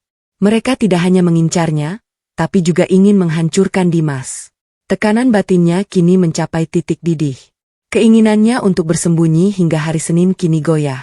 Ia ingin segera keluar dari truk ini, berlari menuju rumah Dimas, dan melindunginya. Namun ia tahu jika ia muncul sekarang tanpa kekuatan penuh, mereka berdua akan habis. Andini menarik napas dalam, berusaha menekan impuls emosionalnya. Ia harus tetap pada rencana. Ia harus percaya pada Maya untuk memberitahu Dimas secara rahasia agar tetap tenang. Namun, sebuah keraguan baru muncul. Bagaimana jika Maya pun mulai diawasi? Bagaimana jika Bram menyewa orang untuk melacak aktivitas digital di rumah itu? Andini melihat sebuah warung telepon umum tua di sudut pom bensin. Ia tahu menggunakan ponsel cadangannya terlalu lama bisa membuat lokasinya terdeteksi jika Bram menggunakan jasa pelacak sinyal yang biasa digunakan perusahaan keamanan. Dengan langkah tertatih dan tubuh yang masih gemetar, Andini turun dari bak truk secara diam-diam saat sopir sedang ke toilet. Ia mendekati telepon umum itu, memasukkan koin terakhir yang ia miliki, dan menekan nomor yang ia hafal di luar kepala. Nomor kantor notaris yang disebutkan Rika tadi, Notaris Darwin. Halo, kantor Notaris Darwin. Suara Andini terdengar dingin dan berwibawa, menyembunyikan getaran ketakutan di dadanya. Saya asisten Ibu Rika. Ibu Rika meminta saya untuk memastikan apakah berkas silikon itu sudah dimusnahkan. Beliau khawatir ada jejak yang tertinggal. Hening sejenak di seberang telepon. Ah, ya. Berkas itu sedang dalam proses penghancuran besok pagi. Tolong sampaikan pada Ibu Rika. Semuanya aman. Andini menutup telepon dengan tangan yang berkeringat dingin. Keputusan kecil itu sangat berisiko. Ia baru saja memancing di air keruh. Jika notaris Darwin melaporkan telepon ini pada Rika, maka rencana bangkit dari kubur miliknya akan bocor. Namun jika tidak, ia kini tahu kapan dan di mana bukti fisik pemalsuan itu akan dimusnahkan. Kini Andini berdiri di pinggir jalan raya yang gelap sendirian. Tanpa perlindungan truk logistik lagi, ia harus menemukan cara untuk masuk ke kota tanpa terdeteksi oleh jaringan Bram. Sementara batinnya terus berteriak memikirkan keselamatan Dimas. Ia baru saja memulai permainan catur dengan nyawanya sebagai taruhan, dan langkah pertamanya baru saja memicu alarm bahaya yang bisa meledak kapan saja. Gelap malah merayap masuk melalui sela-sela rimbunnya pohon Kamboja di halaman belakang. Tempat yang dulu sering digunakan Andini untuk merenung di bawah siraman bulan. Kini ia berada di sana kembali, namun bukan sebagai nyonya rumah yang berdaulat, melainkan sebagai bayangan yang mengintai dalam sunyi. Tubuhnya yang semakin kurus terbungkus jaket hitam kumal yang ia dapatkan dari pasar loa pinggiran kota. Kontras dengan kulitnya yang pucat dan mata yang kini lebih sering memancarkan kedinginan daripada kehangatan. Andini menyentuh gagang pintu belakang yang menuju ke arah dapur. Ia tahu betul engsel pintu ini selalu berbunyi kecil jika tidak diangkat sedikit saat diputar. Sebuah rahasia rumah yang hanya ia yang tahu. Dengan gerakan presisi, ia membuka pintu itu tanpa menimbulkan suara berarti. Bau masakan yang sangat ia kenal. Semur daging kegemaran Bram menyeruak keluar, menusuk ulu hatinya dengan rasa sakit yang tak terlukiskan. Di rumah ini, kehidupan berjalan seolah-olah ia tidak pernah ada. Dari balik bayang-bayang lorong cucian, Andini melihat Ibu Santi berdiri di depan kompor. Wanita tua itu tampak gelisah. Ia berkali-kali menoleh ke arah pintu belakang, seolah merasakan hembusan angin yang tidak wajar. Bram, sini sebentar. Teriak Ibu Santi. Suaranya melengking dengan nada cemas yang tak bisa disembunyikan. Langkah kaki yang berat terdengar mendekat. Bram muncul dengan kemeja sutra yang baru. Tampak gagah namun di mata Andini, pria itu hanyalah bangkai yang dibungkus kemewahan. Ada apa Bu? Aku sedang memeriksa daftar undangan untuk pesta seni nanti. Pintu belakang sepertinya terbuka sendiri tadi dan aku mendengar suara langkah di lantai atas. Apa kamu tidak merasa rumah ini jadi aneh sejak dia pergi? Ibu Santi merapatkan jemarinya yang gemetar di depan dada. Bram mendengus. Tawa meremahkannya menggema di dapur yang sunyi. Ibu ini terlalu banyak menonton film horor. Itu hanya suara tikus atau angin. Rumah ini sudah tua. Wajar kalau ada bunyi-bunyi aneh. Jangan biarkan perasaan bersalah ibu berubah jadi halusinasi. Ini bukan halusinasi. Bram, tadi sore aku melihat bayangan di taman. Mirip sekali dengan perawakan Andini. Bisik Ibu Santi Paraau. Andini yang bersembunyi di balik lemari besar di pantry merasakan gejolak batin yang hebat. Ada kepuasan pahit melihat ibu mertuanya mulai diteror oleh nuraninya sendiri. Namun di sisi lain, hatinya menjerit melihat betapa cepatnya Bram membuang segala kenangan tentangnya. Bram tidak merasa bersalah. Pria itu justru sedang merayakan kemerdekaannya di atas penderitaan istrinya. Dengarkan aku, Bu. Bram memegang bahu ibunya dengan tegas. Andini sudah tidak ada. Dia sudah lari dengan selingkuhannya dan mungkin sekarang sedang bersenang-senang di entah di mana. Senin besok, rumah ini resmi menjadi modal masa depan kita. Rika sudah mengatur semuanya. Jangan hancurkan pesta kemenangan kita dengan ketakutan bodoh seperti ini. Bram kemudian berbalik, melangkah menuju ruang tamu di mana Rika terdengar sedang tertawa sambil menelepon seseorang. Mungkin si pengembang yang akan membeli rumah itu. Andini menunggu hingga mereka semua berkumpul di ruang tamu sebelum ia bergerak. Ia menyelinap naik lantai atas menuju kamar kerjanya yang kini sudah berubah fungsi menjadi gudang penyimpanan barang-barang Rika. Di sana tumpukan kardus berisi tas dan sepatu mewah Rika berserakan. Rasa muak memenuhi kerongkongan Andini. Ia melihat gaun pengantinnya yang dulu disimpan rapi di dalam lemari. Kini teronggok di lantai digunakan sebagai alas untuk kardus-kardus itu. Air mata Andini jatuh. Namun segera ia usap dengan kasar. Ia tidak punya waktu untuk meratapi masa lalu. Ia merogoh laci meja riasnya yang sudah dibongkar paksa. Tujuannya satu, ia harus menemukan bukti fisik pemalsuan yang sempat disebutkan Rika di telepon. Berkas silikon. Jarinya meraba sebuah kotak kecil yang tersembunyi di balik panel kayu rahasia di bawah meja rias. Sebuah tempat penyimpanan yang bahkan Bram tidak tahu keberadaannya.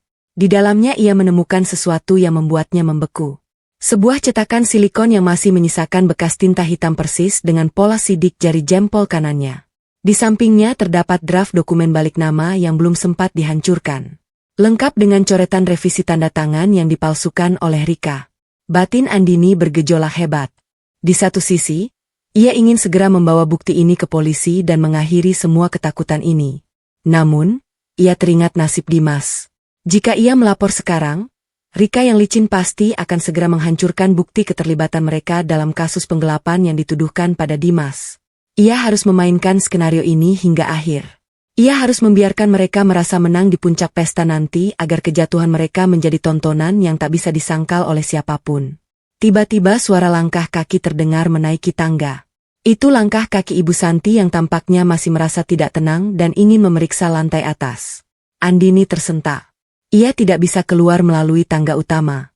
Satu-satunya jalan adalah melalui balkon kamar yang terhubung dengan pohon mangga di samping rumah.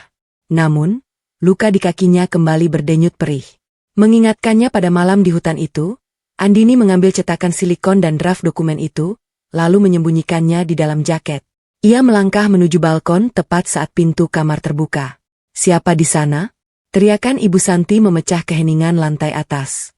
Andini tidak menoleh. Ia memanjat pagar balkon dan melompat ke arah dahan pohon mangga yang kokoh. Rasa sakit menjalar dari kakinya hingga ke kepala saat ia mendarat. Namun, ia berhasil menahan erangan.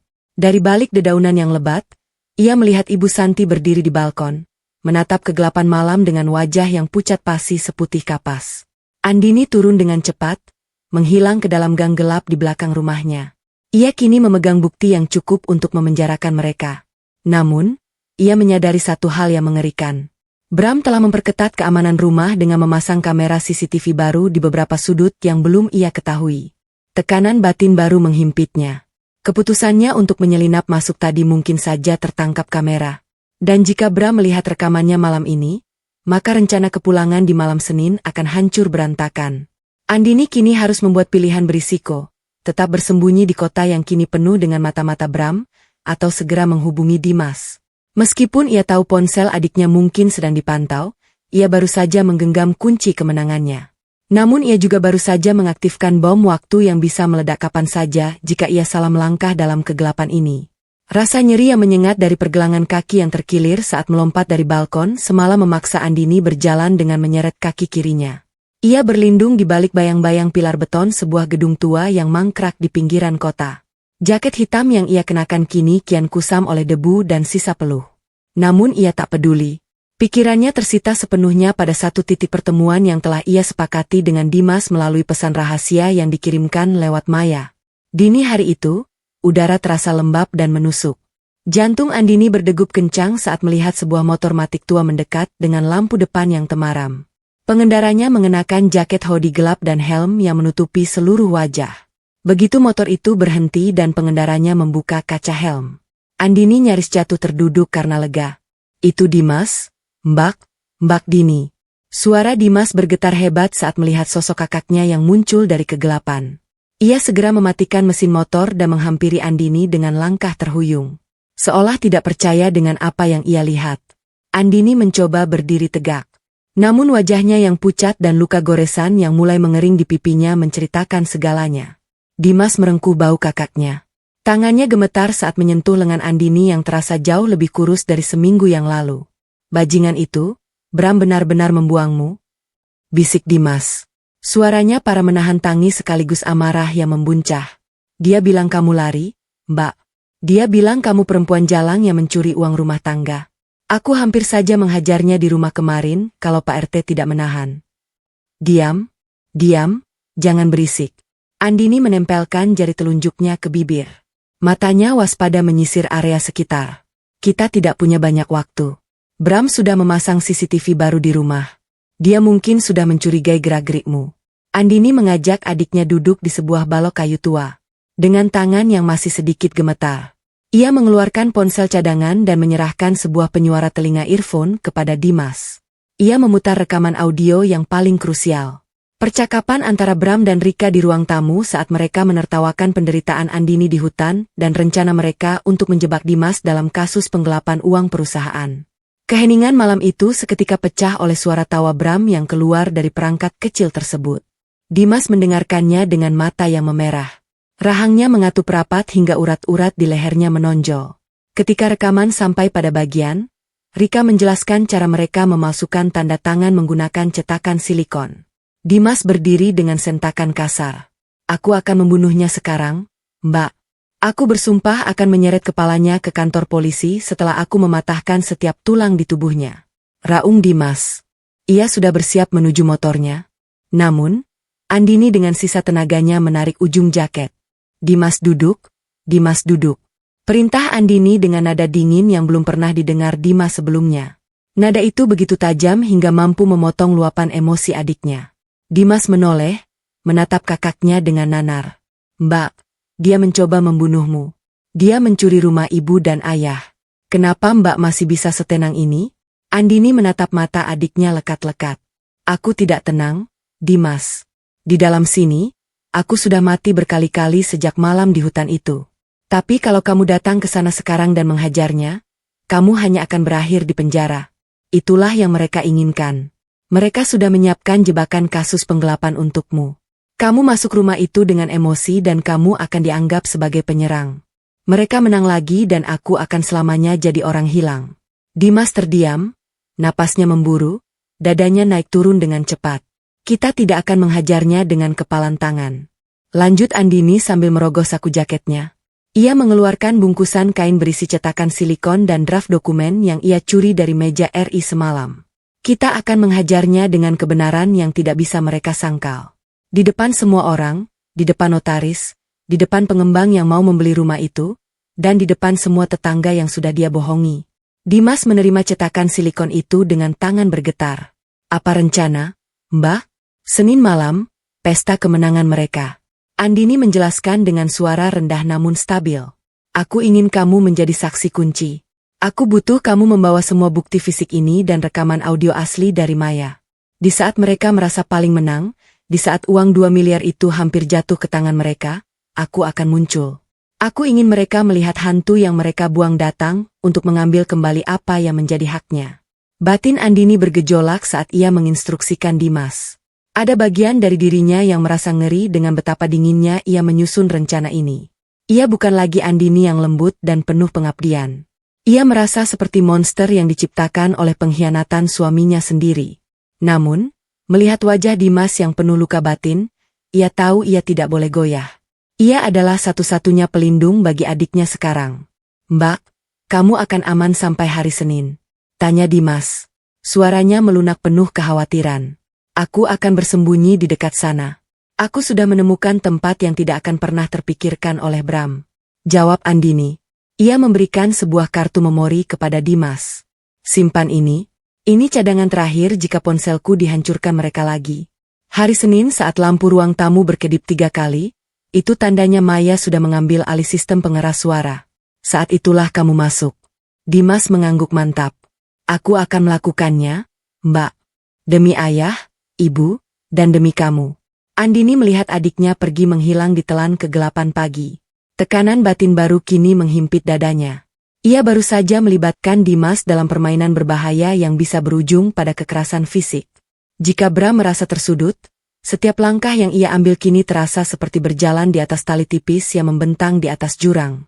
Sebelum kembali ke persembunyiannya, Andini melakukan satu hal yang sangat berisiko. Ia mendekati sebuah kotak pos di pinggir jalan utama dan memasukkan sebuah amplop coklat tanpa nama pengirim yang ditujukan kepada Bramanto. Di dalamnya bukan surat, melainkan selembar foto lama pernikahan mereka yang sudah ia robek tepat di bagian wajah Bram. Sebuah teror psikologis kecil untuk memastikan suaminya itu tidak tidur nyenyak sebelum hari pembalasan tiba. Ia tahu ini bisa memancing Bram untuk memperketat penjagaan. Namun, ia butuh Bram berada dalam kondisi mental yang tidak stabil agar pria itu melakukan kesalahan di malam puncak nanti. Suara denting sendok perak yang beradu dengan piring porselen mahal terdengar seperti simfoni penghinaan di telinga Andini. Dari balik jendela kaca buram di paviliun samping, ruangan kecil yang dulunya ia gunakan untuk menyimpan peralatan berkebun, Andini mengamati rumah utamanya yang kini bermandikan cahaya lampu kristal. Harum aroma beef Wellington dan bakaran kambing guling tercium hingga ke tempat persembunyiannya, memicu rasa mual yang hebat di ulu hati. Rumah itu yang setiap sudutnya ia rawat dengan penuh kasih, kini tengah dirayakan sebagai piala kemenangan oleh pria yang membuangnya ke tengah hutan. Andini meraba saku jaketnya, memastikan ponsel cadangan dan kartu memori pemberian Maya tetap aman. Matanya tertuju pada sosok Bram yang berdiri di tengah ruang tamu dengan setelan jas abu-abu gelap yang sangat rapi. Di sampingnya, Rika tampak mencolok dengan gaun malam berwarna merah darah, berdiri dengan penuh percaya diri sambil sesekali menyentuh lengan Bram dengan gaya posesif. Mereka tidak lagi bersembunyi. Bagi dunia malam ini, mereka adalah pasangan yang telah melewati badai akibat pengkhianatan Andini dan siap memulai lembaran baru. Terima kasih sudah hadir di malam yang sangat berarti bagi saya dan keluarga. Suara Bram menggelegar melalui sistem pengeras suara baru yang terpasang di langit-langit ruang tamu. Suaranya terdengar jernih, penuh wibawa palsu yang memuakkan. Di antara para tamu, Andini melihat Pak Broto, ketua RT yang tampak berdiri kikuk di sudut ruangan. Ada pula Pak Handoko, seorang pria parubaya bertubuh tambun dengan jam tangan emas yang berkilau. Pak Handoko adalah perwakilan dari pengembang besar yang malam ini dijadwalkan akan menyerahkan uang tanda jadi sebesar 2 miliar rupiah. Kehadiran pria itu adalah lonceng kematian bagi hak milik Andini atas rumah warisan orang tuanya. Jika transaksi ini selesai, Andini akan kehilangan segalanya secara legal. Beberapa bulan terakhir adalah masa-masa terberat bagi saya. Lanjut, Bram. Suaranya kini dipasang dengan nada getir yang dibuat-buat. Dikhianati oleh orang yang paling saya percayai adalah luka yang sulit sembuh. Namun, di tengah kegelapan itu, Tuhan mengirimkan Rika sebagai pelipur lara dan kekuatan bagi saya untuk bangkit. Tersenyum lebar, menatap tamu-tamu dengan binar mata kemenangan. Ibu Santi yang duduk di kursi utama tampak mengangguk-angguk setuju. Sesekali menyeka sudut matanya dengan sapu tangan sutra. Seolah-olah dia adalah ibu mertua yang paling menderita di dunia. Andini mencengkeram kusen jendela paviliun hingga buku jarinya memutih. Rasa perih di kakinya tak lagi ia hiraukan. Batinnya menjerit bukan karena sedih, melainkan karena kemarahan yang kini sudah mengkristal menjadi tekad yang dingin. Ia melihat bagaimana Bram mulai mengeluarkan map biru berisi dokumen-dokumen palsu untuk ditandatangani bersama Pak Handoko. Malam ini bukan hanya untuk merayakan kebangkitan saya, tapi juga untuk mengumumkan bahwa Rika akan segera menjadi bagian resmi dari hidup saya sebagai istri. Ucap Bram yang disambut tepuk tangan meriah dari para tamu. Tahu inilah saatnya. Ia segera mengirimkan pesan singkat satu huruf kepada Maya. Signal. Detik berikutnya, lampu kristal di ruang tamu mulai berkedip-kedip tidak stabil. Suara dengung statis keluar dari sistem pengeras suara, memotong musik latar yang semula mengalun lembut. Para tamu mulai berbisik-bisik, menoleh ke langit-langit dengan bingung. Bram tanpa terganggu. Ia memberikan isyarat kepada asistennya untuk memeriksa panel listrik. Namun sebelum siapapun bergerak, seluruh aliran listrik di rumah itu padam total. Kegelapan pekat seketika menelan keriuhan pesta. Keheningan yang mencekam menyusul, hanya menyisakan desah napas panik dan suara geser kursi. Dalam kegelapan itu, Andini tidak lagi diam di paviliun. Ia telah mempelajari setiap jengkal rumahnya sejak kecil. Ia tahu persis di mana setiap letak furnitur dan celah pintu tanpa butuh cahaya. Andini menyelinap keluar dari paviliun, bergerak dengan langkah seringan kucing menuju pintu belakang dapur yang sudah ia buka kuncinya sejak sore tadi. Ia melewati lorong-lorong gelap yang kini terasa seperti terowongan menuju masa lalunya. Batinnya bergejolak hebat antara ketakutan akan tertangkap dan adrenalin untuk menuntaskan pembalasan. Bram, apa yang terjadi? Kenapa lampunya mati? Suara Rika terdengar melengking di tengah kegelapan ruang tamu. Tenang semuanya, mungkin hanya masalah sekering. Sahut Bram. Suaranya terdengar sedikit gemetar. Ia mencoba menyalakan lampu dari ponselnya. Namun cahayanya justru menciptakan bayangan-bayangan panjang yang menakutkan di dinding. Andini kini sudah berada di balik pilar besar yang memisahkan ruang makan dan ruang tamu. Ia berada sangat dekat dengan tempat Bram dan Pak Handoko berdiri. Ia bisa mencium bau parfum Rika yang menyengat. Bau yang kini ia asosiasikan dengan pengkhianatan. Di tengah keheningan itu, sebuah keputusan besar harus diambil. Rencana awalnya adalah membiarkan Maya memutar rekaman dari jarak jauh sementara ia tetap bersembunyi. Namun melihat wajah Bram yang diterangi cahaya ponsel, Andini menyadari bahwa rekaman saja tidak cukup untuk menghancurkan harga diri pria itu. Ia ingin Bram melihat langsung hantu yang ia buang berdiri di tengah pesta yang ia banggakan. Andini meraba panel kontrol sistem suara di dekat pilar. Ia tahu bahwa meskipun listrik padam, sistem pengeras suara itu memiliki baterai cadangan yang terhubung dengan transmisi data maya. Dimas, masuk sekarang. Bisik Andini ke arah penyuara telinga kecil yang tersambung dengan ponselnya. Keputusan kecil namun sangat berisiko kini ia ambil. Andini memutuskan untuk melangkah keluar dari balik pilar dan berdiri tepat di tengah ruangan, tepat di hadapan Bram dan para tamunya. Bahkan sebelum lampu dinyalakan kembali, ia akan menjadi pusat dari kebenaran yang akan diputar beberapa saat lagi. Ia mempertaruhkan nyawanya. Jika Bram bereaksi kasar dalam kegelapan ini sebelum tamu-tamu menyadari kehadirannya, ia bisa dalam bahaya besar. Namun, bagi Andini, mati dalam perlawanan jauh lebih terhormat daripada hidup dalam persembunyian sebagai orang hilang. Tepat saat ia berdiri di posisi itu, sebuah suara mulai menggema melalui pengeras suara. Bukan musik, melainkan suara gesekan ranting dan desau angin hutan yang sangat ia kenali. Suara itu begitu nyata hingga membuat suasana di ruangan itu terasa sedingin hutan belantara di malam tahun baru. Keheningan yang merayap di ruang tamu itu terasa lebih pekat daripada kegelapan yang baru saja menyelimutinya. Desa angin hutan yang keluar dari sistem pengeras suara pintar di langit-langit terdengar begitu nyata membawa hawa dingin yang seolah-olah menembus dinding-dinding kokoh rumah warisan itu. Para tamu berdiri kaku, napas mereka tertahan. Sementara sorot lampu ponsel yang mereka nyalakan menciptakan bayangan-bayangan panjang yang menari liar di dinding. Tiba-tiba lampu kristal di tengah ruangan berkedip 3 kali lalu menyala dengan benderang secara serentak. Cahaya putih yang tajam itu menyilaukan mata, memaksa Bram dan Rika untuk menyipitkan mata sejenak. Namun saat penglihatan mereka kembali jernih, napas mereka seolah terhenti di kerongkongan. Tepat di tengah ruangan, berdiri di bawah kap lampu kuningan yang selama ini menyimpan rahasia busuk mereka adalah Andini. Ia tidak lagi tampak seperti istri penurut yang mereka kenal. Andini berdiri dengan punggung tegak. Meskipun tubuhnya jauh lebih kurus dan wajahnya pucat pasi dengan bekas luka gores yang masih tampak samar di pipi kirinya, ia mengenakan gaun hitam sederhana yang tampak kontras dengan kemewahan pesta di sekelilingnya. Matanya yang dulu selalu memancarkan kelembutan, kini sedingin es yang membeku di dasar jurang. "Selamat malam, Bram." "Selamat malam, Rika." Suara Andini terdengar datar, namun bergema dengan kekuatan yang membuat bulu kuduk berdiri. "Sepertinya aku datang tepat waktu untuk merayakan kemenangan kalian." Bram mundur selangkah. Wajahnya yang tadi penuh wibawa kini berubah pucat seputih kertas. Gelas sampahnya di tangannya bergetar hebat hingga cairannya tumpah membasahi karpet mahal. "Andini, kamu bagaimana bisa?" Suara Bram terputus oleh suara keras yang tiba-tiba meledak dari pengeras suara. Bukan lagi suara hutan, melainkan percakapan yang sangat jernih. "Turun. Cinta tidak membayar utang-utangku, Andini. Dan cinta tidak membuat ibuku berhenti menghinaku karena aku menumpang di rumah istrinya."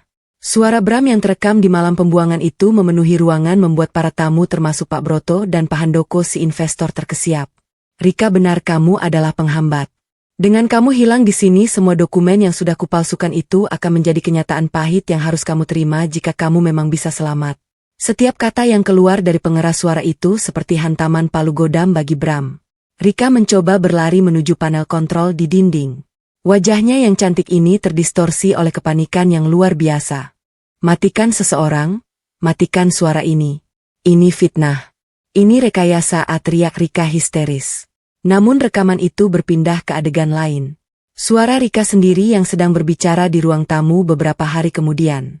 "Jangan khawatir, Bram. Notaris Darwin itu sudah lama menjadi rekanan pribadiku. Dia tahu cara membuat tanda tangan Andini terlihat identik. Cap jempolnya pun sudah aku akali menggunakan cetakan silikon saat dia tidur." Andini menatap Rika dengan tatapan menghakimi yang tak tergoyahkan.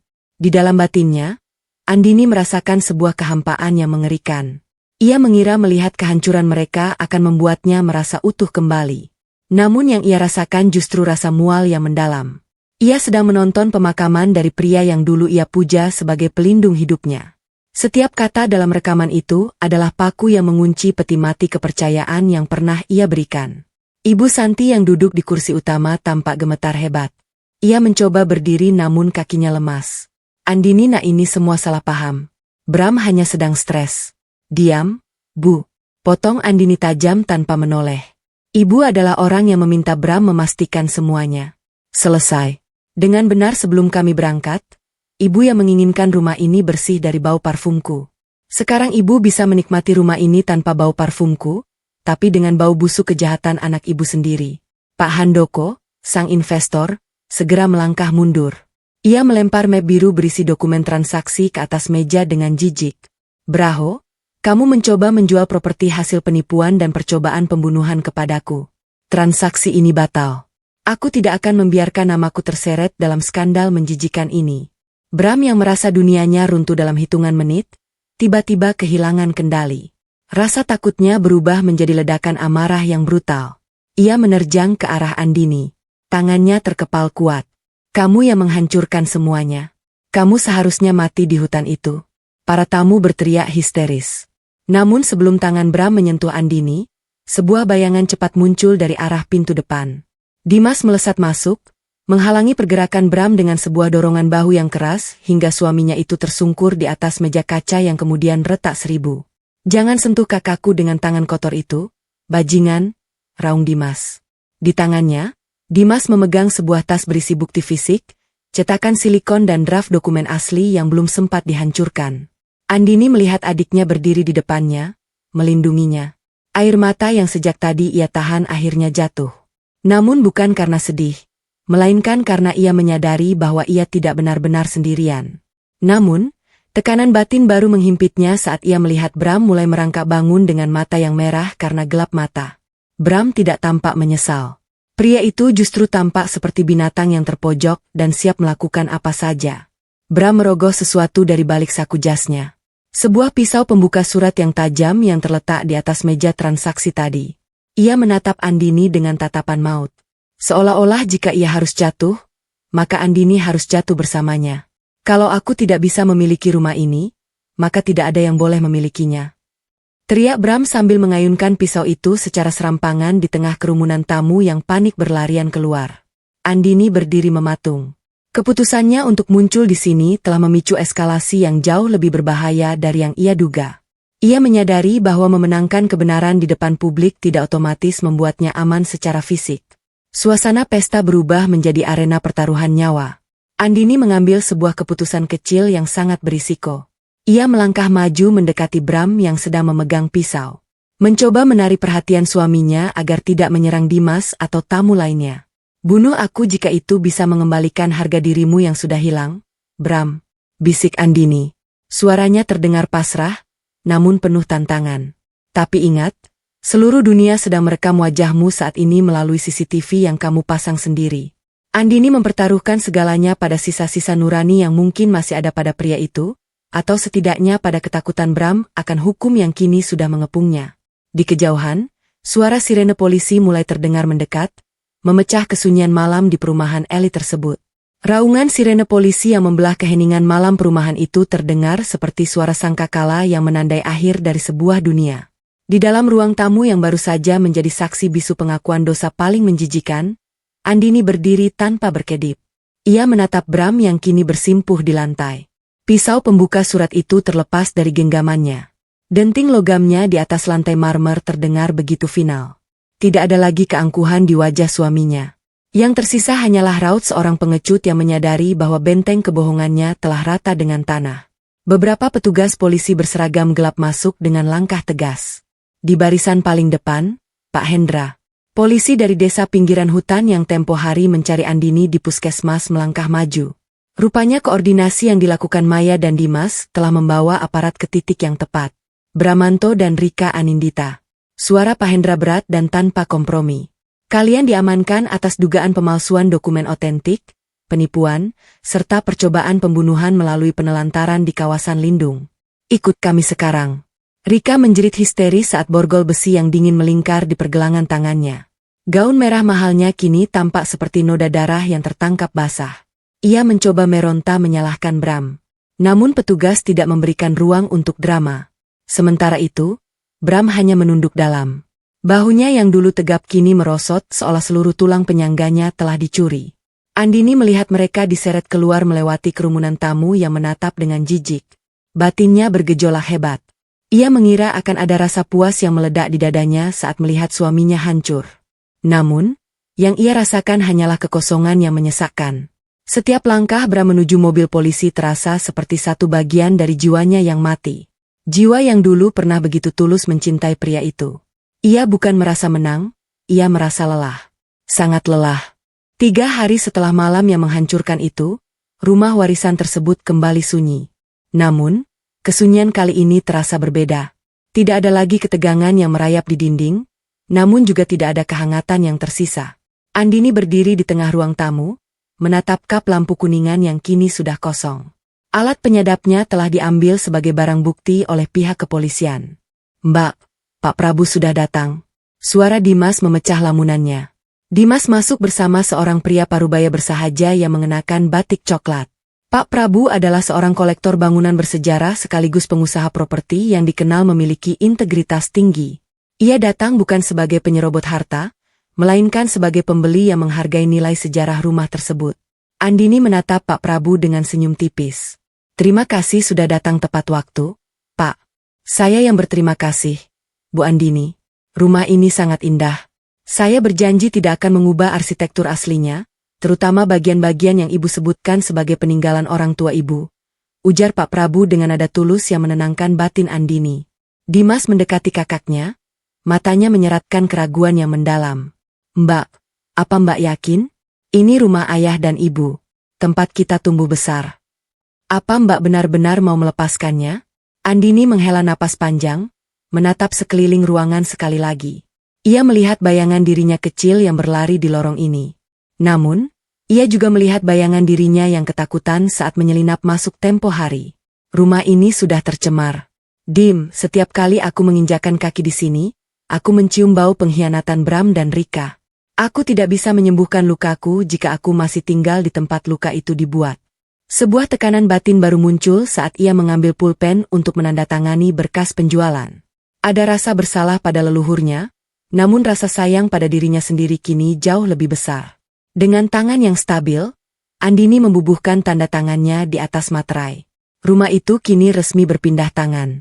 Di teras depan, Ibu Santi duduk di atas koper-kopernya yang sudah dikemasi. Wanita tua itu tampak 10 tahun lebih tua.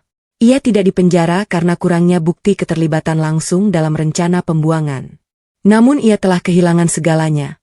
Anaknya, martabatnya, dan kenyamanan hidupnya. Andini panggil Ibu Santi lirih saat melihat menantunya keluar. "Ibu tidak punya tempat tinggal. Ibu harus kemana?" Andini berhenti sejenak menatap wanita yang selama ini menekannya itu. Tidak ada benci di mata Andini, hanya ada rasa iba yang dingin. "Ibu masih punya tabungan yang selama ini Ibu simpan diam-diam dari hasil pemberian orang tua saya. Gunakan itu untuk menyewa rumah kecil di kampung halaman Ibu. Saya tidak akan menuntut Ibu, tapi saya juga tidak bisa lagi menganggap Ibu sebagai keluarga." Andini memberikan amplop berisi sejumlah uang. Bukan sebagai tanda bakti, melainkan sebagai bentuk lepasan agar tidak ada lagi utang rasa di antara mereka. Ia tidak ingin menyimpan benci, karena benci hanyalah rantai lain yang akan terus mengikatnya pada masa lalu. Andini melangkah menuju mobil Dimas yang sudah terparkir di halaman. Semua barang pribadinya hanya terkumpul dalam 2 koper besar. Sisanya ia biarkan tertinggal bersama kenangan pahit itu. "Kita mau kemana sekarang, Bah?" tanya Dimas sambil menyalakan mesin. Andini menatap jalan raya di depannya yang membentang luas. Ia tidak memiliki rumah lagi, tidak memiliki suami, dan kini status hukumnya masih dalam proses pembersihan nama baik. Tekanan batin untuk memulai segalanya dari nol di usia yang tidak lagi muda sangatlah berat. Namun, saat ia melihat sinar matahari sore yang menembus kaca mobil, ia merasakan sebuah kebebasan yang belum pernah ia rasakan sebelumnya. "Ke arah timur. Dim, kita mulai dari tempat yang udaranya lebih bersih," jawab Andini tenang. Keputusan kecil yang berisiko kini ia ambil. Andini memutuskan untuk menyumbangkan sebagian besar hasil penjualan rumahnya ke panti asuhan dan pembangunan puskesmas di desa pinggiran hutan tempat ia diselamatkan tempo hari. Ia memulai hidup barunya dengan saldo yang tidak banyak, namun dengan hati yang lapang.